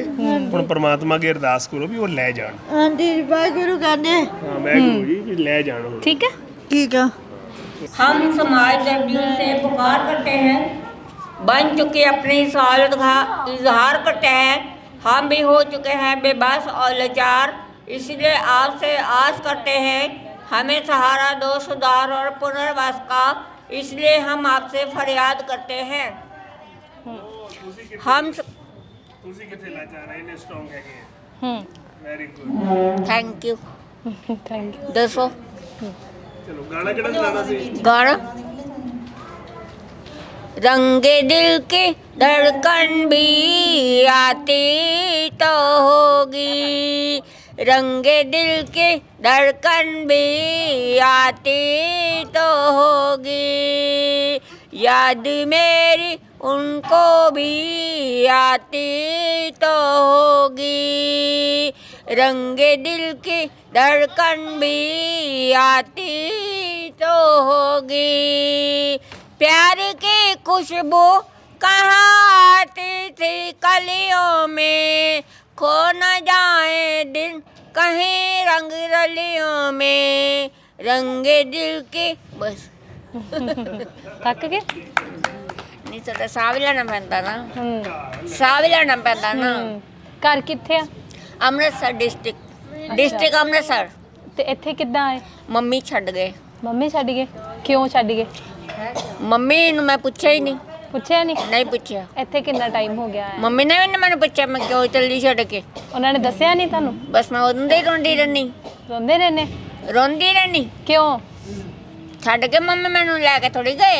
ਇੱਥੇ ਦਿਲ ਨਹੀਂ ਲੱਗਦਾ? ਨਹੀਂ ਇੱਥੇ ਲੱਗਦਾ, ਕਿੰਨੀਆਂ ਨਹੀਂ ਭੈਣਾਂ, ਲੱਗਦਾ, ਮਾਵਾਂ? ਨਹੀਂ ਲੱਗਦਾ, ਨਹੀਂ ਦਿਲ ਲੱਗਦਾ, ਬਸ ਦਿਲ ਨਹੀਂ ਲੱਗਦਾ ਇੱਥੇ। ਮੰਮੀ ਕੋ ਜਾਣ ਨੂੰ ਦਿਲ ਮੰਮੀ ਕਰਦਾ? ਕੋਲ ਜਾਣਾ। ਅੱਛਾ, ਇਸ ਵਕਤ ਤੁਹਾਨੂੰ ਦੇਖ ਰਹੇ ਹੋਣਗੇ, ਉਹਨਾਂ ਨੂੰ ਕੁਝ ਕਹਿਣਾ ਚਾਹੁੰਦੇ ਹੋ? ਮੈਂ ਜੋ ਕਹਿਣਾ ਸੀ ਮੈਂ ਕਹਿਤਾ। ਕਹਿਣਾ ਚਾਹੁੰਦੇ ਹੋ ਉਹਨੇ ਹੁਣ ਕਿ ਮੰਮੀ ਇਸ ਲੈ ਦੀਵਾਲੀ ਤੇ ਜਾਣ। ਲੈ ਜਾਣ ਤੁਹਾਨੂੰ? ਮੰਮੀ ਲੈ ਜਾਣ। ਚਲੇ ਜਾਓਗੇ ਉਹਨਾਂ ਨਾਲ? ਨਾ ਮੰਮੀ ਨਹੀਂ ਮੈਨੂੰ ਪਛਾਣਦੇ, ਮੈਂ ਵੀ ਜਾਣਦੀ, ਮੰਮੀ ਵੀ ਜਾਣਦੇ। ਅੱਛਾ, ਇੱਥੇ ਦਿਲ ਨਹੀਂ ਲੱਗਦਾ? ਨਹੀਂ ਮੰਮੀ ਡੈਡੀ ਤੋਂ ਬਿਨਾਂ ਦਿਲ ਨਹੀਂ ਲੱਗਦਾ ਹੁੰਦਾ ਕਦੀ ਵੀ। ਮੇਰਾ ਨਹੀਂ ਲੱਗਦਾ, ਮੈਨੂੰ ਦੂਜਿਆਂ ਦਾ ਨਹੀਂ ਮੈਨੂੰ ਪਤਾ। ਤੁਹਾਡਾ ਨਹੀਂ ਲੱਗਦਾ?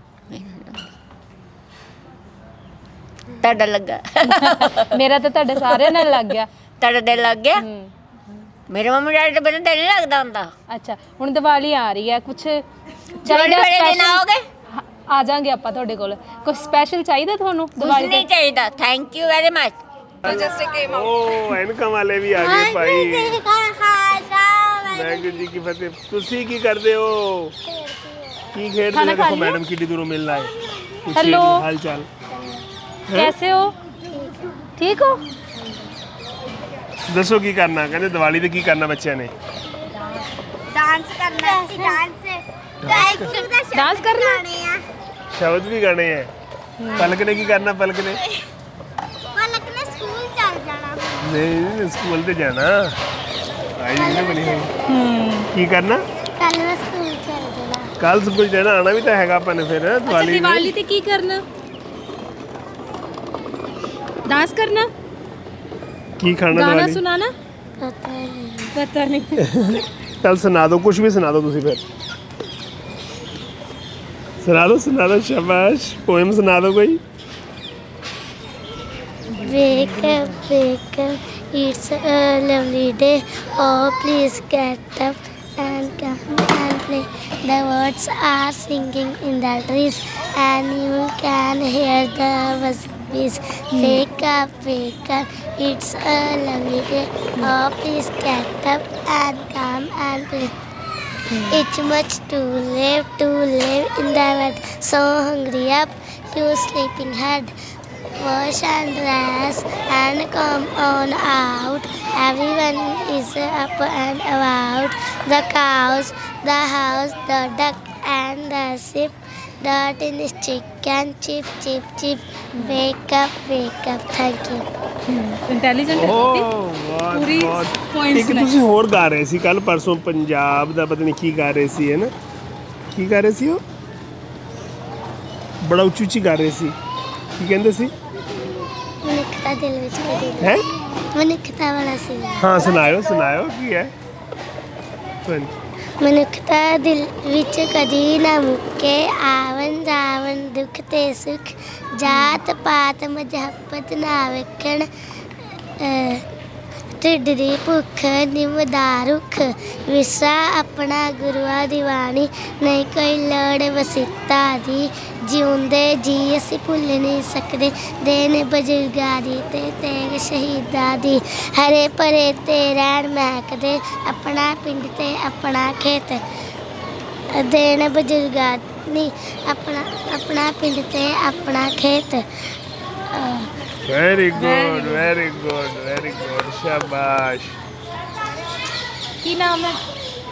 ਤੁਸੀਂ ਸੁਣਾਓਗੇ ਕੁਝ? ਨਾਮ ਨਹੀਂ ਪਤਾ। ਹੈਗਾ ਪਤਾ ਤੇ ਹੈਗਾ, ਦੱਸਣ ਦਾ ਮੂਡ ਨਹੀਂ ਹੈਗਾ। ਮੂਡ ਹੀ ਬਹੁਤ ਹੈ। ਮੂੜੀ ਆ। ਸੁਹਾਨਾ ਲਿਆਓ। ਰੀਨਾ ਪੜ੍ਹਦੇ ਹੋ? ਕਿਹੜੀ ਕਲਾਸ ਪੜ੍ਹਦੇ? ਲਿਆਓ। फोर्थ ਵਿੱਚ। ਖਾਣਾ ਖਾ ਲਿਆ ਹੁਣ? ਓ ਅੱਛਾ, हॉबीज ਕੀ ਆ? ਹੈ हॉबीज ਕੀ ਆ? ਕੀ ਕਰਨਾ ਪਸੰਦ ਹੈ? Singing, dancing? ਡਾਂਸਿੰਗ। ਗਾਣਾ ਆਉਂਦਾ ਕੋਈ? ਸ਼ਬਦ ਆਉਂਦਾ? ਚਲੋ ਸੁਣਾਓ, ਕੀ ਮਾਂ ਸੁਣਾਓਗੇ? ਗੁਜਰੀ ਕਰਮਾਂ ਵਾਲੀ ਐ ਜਿਸ ਮਰਦ ਸ਼ੁਰਮਾ ਜੜਿਆ ਹੈਲੋ, ਹੈ ਭਾਰਤ ਦੀ। ਤੇ ਲੜਦਾ ਆ ਮਾੜੇ ਦਾ ਹਾਮੀ ਬਣਿਆ। ਮਾੜੇ ਦਾ ਹਾਮੀ ਬਣਿਆ ਹੈ। ਫੁੱਲਾਂ ਦੇ ਬਾਗ ਬਗੀਚੇ ਜੋ ਬਿਨ ਕਦਰਾਂ ਤੋਂ ਮਰ ਜਾਗੇ ਸੀ। ਲੈ ਆਇਆ ਕਿਰਨਾਂ ਨੂੰ ਫੁੱਲਾਂ ਤੋਂ ਜਵਨ ਛਾ ਗਏ ਸੀ। ਫੁੱਲਾਂ ਤੋਂ ਜਵਨ ਛਾ ਗਏ ਸੀ। ਵਾਹਿਗੁਰੂ ਜੀ ਕਾ ਖਾਲਸਾ, ਵਾਹਿਗੁਰੂ ਜੀ ਕੀ ਫਤਿਹ। ਹੁਣ ਕੀ ਕਰਨਾ ਫਿਰ? ਖਾਣਾ ਖਾ ਲਿਆ, ਹੁਣ ਅੱਗੇ ਕੀ ਕਰਨਾ? ਸਟੱਡੀ ਕਰਨੀ ਹੈ, ਪੜ੍ਹਨਾ ਹੈ? ਅੱਛਾ, ਠੀਕ ਆ। ਪਲਕ ਨੇ ਕੀ ਬਣਨਾ ਹੈ? ਤੁਸੀਂ ਡਾਕਟਰ ਬਣਨਾ ਹੈ? ਮੈਂ ਸਭ ਤੋਂ ਵੱਡੀ ਪ੍ਰੋਫੈਸਰ। ਸਭ ਤੋਂ ਵੱਡੀ ਪ੍ਰੋਫੈਸਰ। ਓ ਵੈਰੀ ਗੁੱਡ। ਇਹਨਾਂ ਬੱਚਿਆਂ ਨੇ ਕੀ ਬਣਨਾ ਭਾਈ? ਸੁਹਾਨਾ ਨੇ ਕੀ ਬਣਨਾ? ਸੁਹਾਨਾ ਕਿਧਰ ਬਹੁਤ ਬਿਜ਼ੀ ਅੱਜ ਤਾਂ ਭਾਈ। ਅੱਛਾ, ਇਹਦਾ ਨਾਮ ਸੁਹਾਨਾ ਹੈ, ਨਾਮ ਨਹੀਂ ਦੱਸ ਰਹੀ। ਏ ਸ਼ਾਬਾਸ਼। ਹੌਲੀ ਗੱਡੀ ਭਾਈ, ਹੌਲੀ। ਹੁਣ ਇਹਨਾਂ ਦਾ ਪਲੇਇੰਗ ਟਾਈਮ ਆ, ਇਸ ਤੋਂ ਬਾਅਦ ਫਿਰ ਸਟੱਡੀ ਕਰਨਗੇ? ਅਲੱਗ-ਅਲੱਗ ਹੈ ਨਾ ਕਲਾਸਿਸ। ਅੱਛਾ। ਛੋਟੇ ਬੱਚੇ ਅਲੱਗ ਹੈ, ਥੋੜੇ ਵੱਡੀਆਂ ਬੱਚੇ ਉੱਪਰ ਪੜ੍ਹ ਰਹੀਆਂ ਹੋਣੀਆਂ ਹੁਣ। ਵੱਡੇ ਬੱਚੇ ਡਿਫਰੈਂਟ ਗਰੁੱਪ ਦੇ ਵਿੱਚ ਸਪੈਸ਼ਲ ਸਪੈਸ਼ਲ। ਵਾਹਿਗੁਰੂ ਜੀ ਕੀ ਫਤਿਹ। ਨਿਮਰਤਾ ਕੀ ਹਾਲ ਹੈ?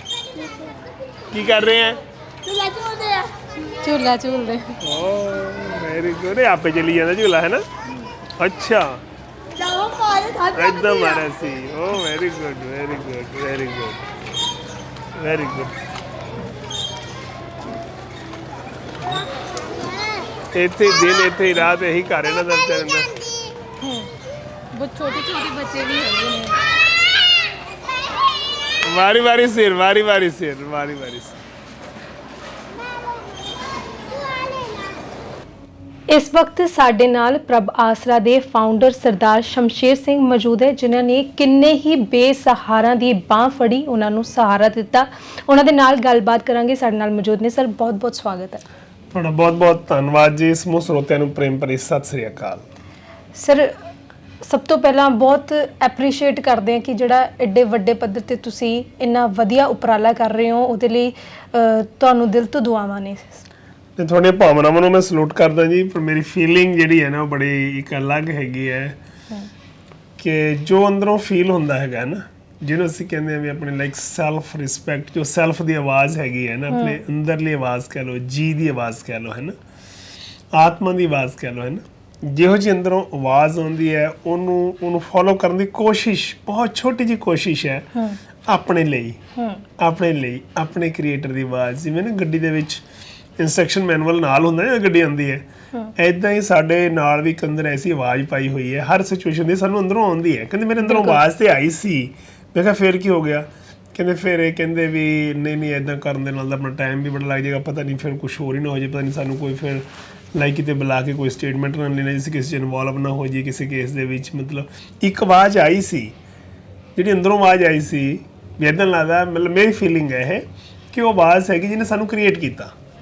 ਉਹਨੇ ਇੱਕ ਅੰਦਰ ਨਾ, ਜਿਵੇਂ ਗੱਡੀ ਨੂੰ ਕਿਸੇ ਨੇ ਬਣਾਇਆ ਤੇ ਗੱਡੀ ਦੇ ਨਾਲ ਇੰਸਟਰਕਸ਼ਨ ਮੈਨੂਅਲ ਦੇ ਦਿੱਤਾ, ਇਹਨੂੰ ਚਲਾਉਣਾ ਕਿੱਦਾਂ ਹੈ, ਤੇ ਇਸੇ ਤਰੀਕੇ ਨਾਲ ਜੀਵਨ ਚੱਲਣਾ ਚਾਹੀਦਾ ਕਿੱਦਾਂ। ਸਾਡੇ ਅੰਦਰੋਂ ਇੱਕ ਆਵਾਜ਼ ਆਉਂਦੀ ਹੈ ਨਾ ਹਰ ਸਿਚੁਏਸ਼ਨ ਦੇ ਵਿੱਚ, ਉਹਨੂੰ ਫੋਲੋ ਕਰਨ ਦੀ ਇੱਕ ਛੋਟੀ ਜਿਹੀ ਕੋਸ਼ਿਸ਼ ਜਿਹੜੀ ਹੋਈ ਸਾਡੇ ਵੱਲੋਂ, ਤੇ ਉਹ ਆਪਣੇ ਲਈ ਹੋਈ ਹੈ। ਪਰ ਲਾਈਕ ਇੱਦਾਂ ਲੱਗਦਾ ਵੀ ਸ਼ਾਇਦ ਇਹ ਸਮਾਜ ਲਈ ਕੀਤਾ ਗਿਆ ਹੈ ਨਾ, ਆਪਣੇ ਲਈ ਕੀਤਾ ਗਿਆ ਕੰਮ ਹੈ। ਤੇ ਜਿਸ ਦੇ ਵਿੱਚ ਸਾਡਾ ਕਹਿ ਲਓ ਪਰਿਵਾਰ ਹੁਣ, ਜਿਹਦੇ ਵਿੱਚ ਸੈਂਕੜੇ ਹੀ ਨਾਗਰਿਕ ਸਾਡੇ ਕੋਲ ਪਹੁੰਚੇ, ਉਹ ਅੰਦਰ ਦੀ ਆਵਾਜ਼ ਨਾਲ ਹੀ ਆਪਣੇ ਭਲੇ ਦੇ ਲਈ ਕੀਤਾ ਹੋਇਆ ਕੰਮ ਹੈ। ਆਪਣੇ ਭਲੇ ਲਈ ਅਸੀਂ ਕੰਮ ਕਰ ਰਹੇ ਹਾਂ, ਤੇ ਤਾਂ ਕਿ ਸਾਡੇ ਸਿਰਜਣਹਾਰ ਦੇ ਨਾਲ ਰਿਸ਼ਤਾ ਹੈ ਨਾ, ਕ੍ਰੀਏਟਰ ਜਿਹੜਾ ਹੈਗਾ, ਜਿਹਨੇ ਕ੍ਰੀਏਟ ਕੀਤਾ ਹੈਗਾ ਨਾ, ਆਪਰੇਟ ਕਰ ਰਿਹਾ ਹੈਗਾ ਨਾ। ਹੁਣ ਜੀਣ ਲਈ ਤਾਂ ਹਵਾ ਚਾਹੀਦੀ ਹੈ, ਸਾਇੰਟਿਸਟ ਤਾਂ ਨਹੀਂ ਬਣਾ ਪਾ ਰਿਹਾ ਹੈ ਨਾ। ਹੁਣ ਜੇ ਹਵਾ ਦੀ ਗੱਲ ਕਰੀਏ, ਪਾਣੀ ਦੀ ਗੱਲ ਕਰੀਏ, ਧਰਤੀ ਦੀ ਗੱਲ ਕਰੀਏ, ਮਤਲਬ ਇਸ ਤੋਂ ਬਿਨਾਂ ਲਾਈਫ ਨਹੀਂ ਹੈ ਨਾ, ਪਾਣੀ ਤੋਂ ਬਿਨਾਂ ਸੰਭਵ ਨਹੀਂ ਹੈ। ਇਸ ਕਰਕੇ ਸਭ ਨੂੰ ਇੱਕੋ ਜਿਹਾ ਬਿਹੇਵੀਅਰ ਉਹਦਾ, ਸਭ ਦੇ ਲਈ ਜ਼ਮੀਨ ਦਾ ਬਿਹੇਵੀਅਰ ਤੇ ਆਕਾਸ਼ ਦਾ ਬਿਹੇਵੀਅਰ ਇੱਕੋ ਜਿਹਾ। ਉਹ ਇੱਕੋ ਜਿਹਾ ਕਰਦੇ ਕਰਦੇ ਇੱਕ ਦਾ ਕਰਦੇ ਕਰਦੇ ਇੱਕ ਦਾ ਸੰਸਾਰ, ਉਹ ਇੱਕ ਦੀ ਬਿਲੋਂਗਿੰਗਨੈਸ ਜਿਹੜੀ ਹੈਗੀ ਹੈ ਨਾ, ਜਿਵੇਂ ਲੋਕ ਚਾਰ ਜੀਆਂ ਦੀ, ਕਈਆਂ ਦੀ ਜ਼ਿੰਦਗੀ ਹੋ ਗਈ ਚਾਰ ਜੀਆਂ ਤੱਕ ਉਹਨਾਂ ਦੀ ਆਪਣਾ ਲਾਈਕ ਐਫਰਟਸ ਹੈ ਨਾ, ਜਿਹਨੂੰ ਕੁਛ ਜਾਣਿਆ ਨਹੀਂ ਤਿੰਨ ਸੁਖ ਨੀਂਦ ਬਿਹਾਏ, ਹਮ ਜੋ ਬੁਝਾ ਬੁਝਣਾ ਪੂਰੀ ਪਰੀ ਬੁਲਾਏ। ਇਹ ਉਹਨਾਂ ਮਹਾਨ ਸ਼ਖਸੀਅਤਾਂ ਨੇ ਕਿਹਾ ਜਿਨ੍ਹਾਂ ਨੇ ਕੁਛ ਬੁੱਝਿਆ ਕਿ ਜੀਵਨ ਦਾ ਸੱਚ ਕੀ ਹੈ। ਅਸੀਂ ਉਹਨਾਂ ਤੋਂ ਸੰਕੇਤ ਲੈ ਕੇ ਕੁਦਰਤ ਨੂੰ ਪੜ੍ਹਨ ਦੀ ਕੋਸ਼ਿਸ਼ ਕਰਦੇ ਹਾਂ।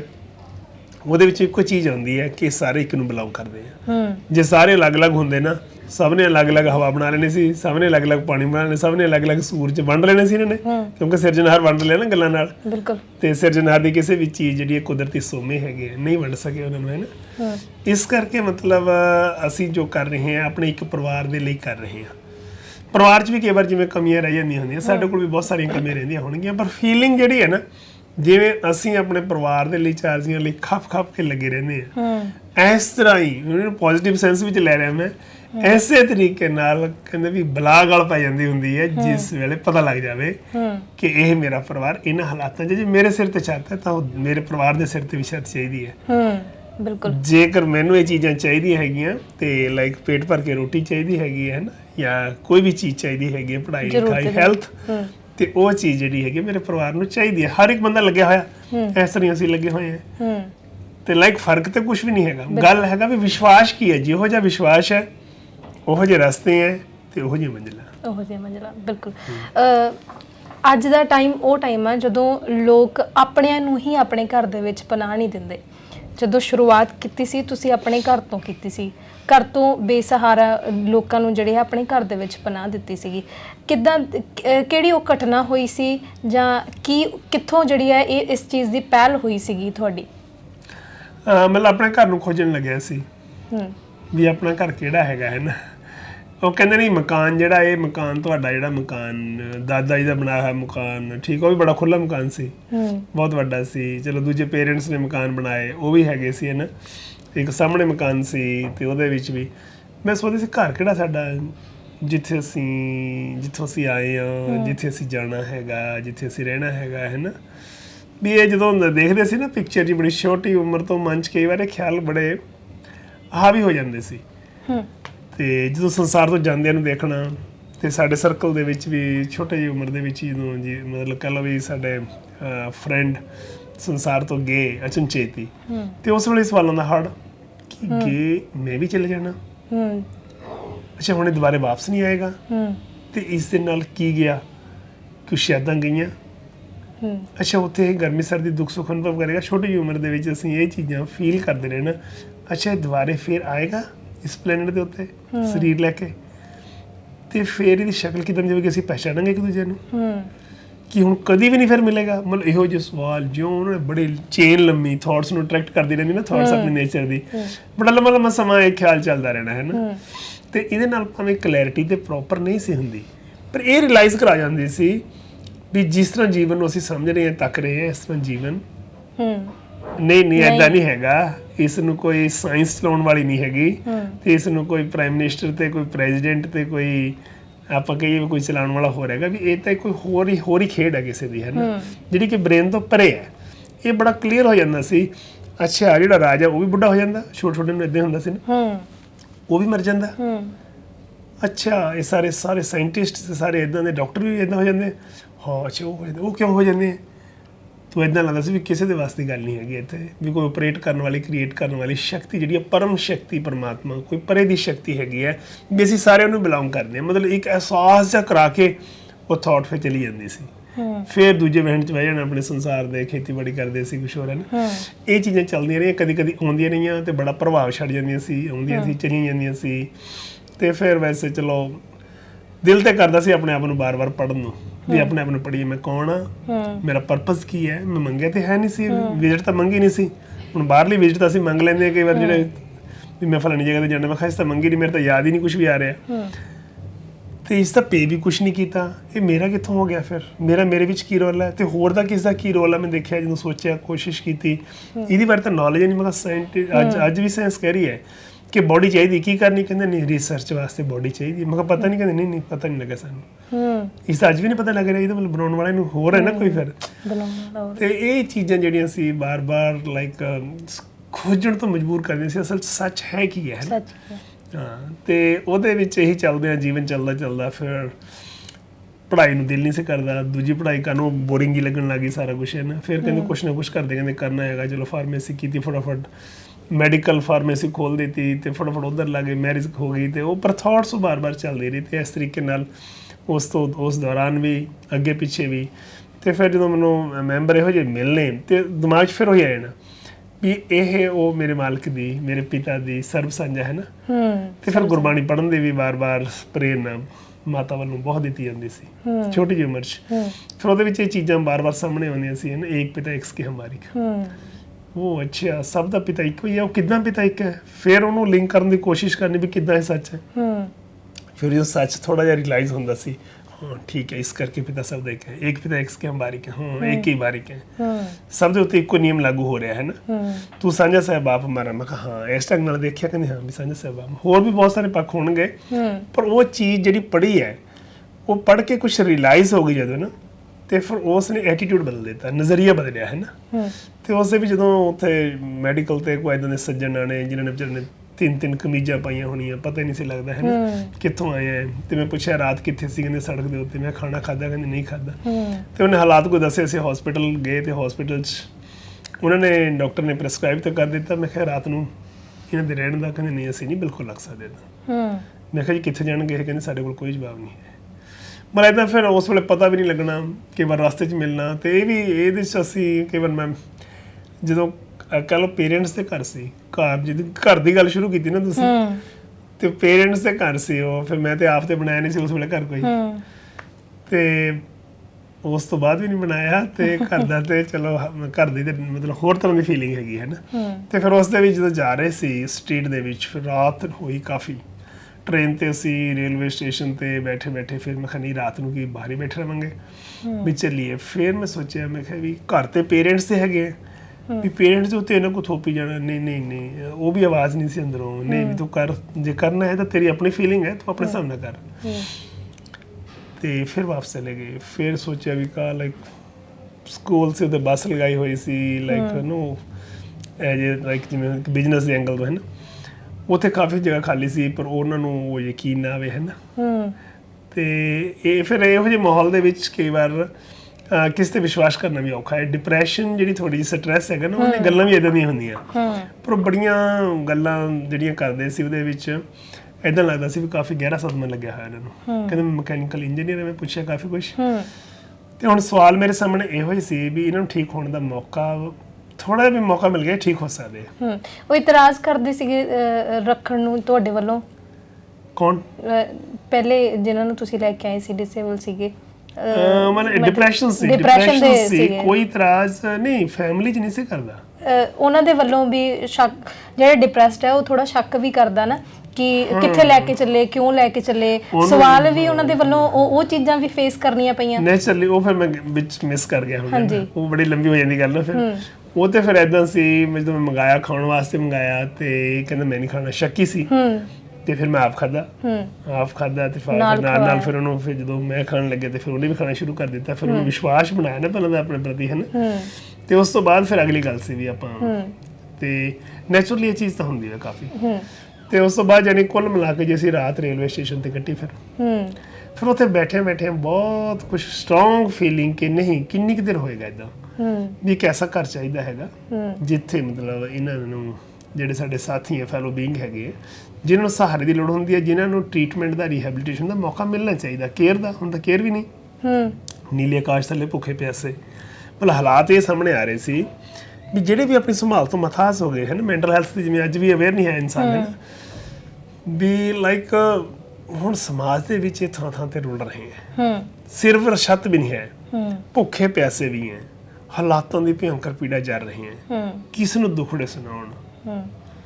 ਤੇ ਮਤਲਬ ਕਿਹੋ ਜਿਹੇ ਹਾਲਾਤ, ਕਈ ਵਾਰ ਤਾਂ ਉਹਦੇ ਜ਼ਖਮ ਬੜੇ ਗਹਿਰੇ ਹੁੰਦੇ ਆ ਕਿ ਜਿਹੜੇ ਮੈਗਟਸ ਵੀ ਆਏ ਹੋਏ ਹਨ, ਵੀ ਮਤਲਬ ਕਿਹਨੂੰ ਦੁੱਖੜੇ ਸੁਣਾਉਣ ਵੀ ਰੋਗਾਂ ਦੀ ਭਿਅੰਕਰ ਪੀੜਾ ਜਰ ਰਹੀ ਹੈ। ਅੱਜ ਸਾਡੇ ਲੋਕਤੰਤਰ ਦੇਸ਼ ਦੇ ਵਿੱਚ, ਧਾਰਮਿਕ ਮੁਲਕ ਵੀ ਹੈਗਾ, ਪਰ ਇੱਕ ਬੇਬਸ ਤੇ ਲਾਚਾਰ ਨਾਗਰਿਕ ਜਿਹੜਾ ਡਿਪਰੈਸ਼ਨ ਤੋਂ ਪੀੜਤ ਹੋ ਗਿਆ, ਤੇ ਉਹ ਅੱਜ ਰੋਲ ਕੇ ਮਰ ਰਹੇ, ਉਹਨੂੰ ਠੀਕ ਹੋਣ ਦਾ ਮੌਕਾ ਨਹੀਂ ਮਿਲਦਾ। ਇਹ ਸੀਨ ਸਾਹਮਣੇ ਆਈ ਜਾ ਰਿਹਾ ਬਾਰ-ਬਾਰ। ਅੱਜ ਦੀ ਵੀ ਹਾਲਾਤ ਹੈ, ਅੱਜ ਵੀ ਉਹੀ ਹਾਲ ਹੈ। ਤੇ ਉਸ ਵੇਲੇ ਅਸੀਂ ਵੀ ਨਹੀਂ ਇੱਕ ਘਰ ਚਾਹੀਦਾ ਜਿੱਥੇ ਇਹਨੂੰ ਠੀਕ ਹੋਣ ਦਾ ਮੌਕਾ ਮਿਲ ਸਕੇ। ਮੈਂਟਲ ਹੈਲਥ ਹੈ ਠੀਕ ਹੋ ਜਾਂਦੀ ਹੈ, ਜਿਵੇਂ ਫਿਜ਼ੀਕਲ ਹੈਲਥ ਠੀਕ ਹੁੰਦੀ ਹੈ, ਵੀ ਇੱਦਾਂ ਡਿਪਰੈਸ਼ਨ ਠੀਕ ਹੋ ਜਾਂਦੀ ਹੈ। ਇਨਵਾਇਰਨਮੈਂਟ ਇਹਨਾਂ ਨੂੰ ਥੋੜ੍ਹਾ ਜਿਹਾ ਉਸ ਤਰ੍ਹਾਂ ਦੀ ਲੋੜ ਹੈ, ਤੇ ਥੋੜ੍ਹੀ ਜਿਹੀ ਮੈਡੀਸਨ ਦੀ ਲੋੜ ਹੈ, ਕਾਉਂਸਲਿੰਗ ਦੀ ਲੋੜ ਹੈ। ਤੇ ਫਿਰ ਜਾਨੀ ਉੱਥੇ ਸਟਰੋਂਗਲੀ ਫੀਲ ਕਿ ਇਹ ਮਾਲਕ ਵੀ ਇੰਨੀ ਸ਼ਕਤੀ ਦਿਓ ਕਿ ਇਹਨਾਂ ਲਈ ਇੱਕ ਐਸਾ ਘਰ ਬਣ ਸਕੇ ਵੀ ਜਿੱਥੇ ਅਸੀਂ ਲਿਜਾ ਕੇ ਮਤਲਬ ਕੋਈ ਇਹੋ ਜਿਹੇ ਹਾਲਾਤ ਹੋਣ ਜਿਹੜੇ ਇਗਨੋਰ ਹੀ ਨਹੀਂ ਕੀਤੇ ਜਾ ਰਹੇ ਹੁਣ, ਤੇ ਇੱਦਾਂ ਲੱਗਦਾ ਵੀ ਥੋੜ੍ਹੀ ਜਿਹੀ ਹੈਲਪ ਨਾਲ ਠੀਕ ਹੋ ਜਾਣਾ। ਤੇ ਇਹਨਾਂ ਨੂੰ ਇਹ ਬਾਹਰ ਬਿਲਕੁਲ ਸੇਫ ਨਹੀਂ ਹੈਗੇ। ਕਈ ਵਾਰ ਇਹ ਹੁੰਦਾ ਵੀ ਬੰਦਾ ਬਾਹਰ ਠੀਕ ਹੈ, ਉਹ ਇੱਦਾਂ ਲੱਗਦਾ ਵੀ ਕਈ ਤਰ੍ਹਾਂ ਦੀਆਂ ਕੈਟਾਗਰੀਜ਼ ਹੁੰਦੀਆਂ ਨਾ ਸਾਡੇ ਸਾਥੀ। ਕਈ ਵਾਰ ਤਾਂ ਇਹ ਹੁੰਦਾ ਵੀ ਨਹੀਂ ਇਹ ਬਿਲਕੁਲ ਸੇਫ ਨਹੀਂ ਹੈ, ਇਹ ਔਰਤ ਹੈ, ਇਹ ਲੜਕੀ ਹੈ, ਬੱਚਾ ਹੈ ਛੋਟਾ ਜਿਹਾ, ਤੇ ਬਜ਼ੁਰਗ ਹੈ, ਇਹ ਬਿਲਕੁਲ ਸੇਫ ਨਹੀਂ।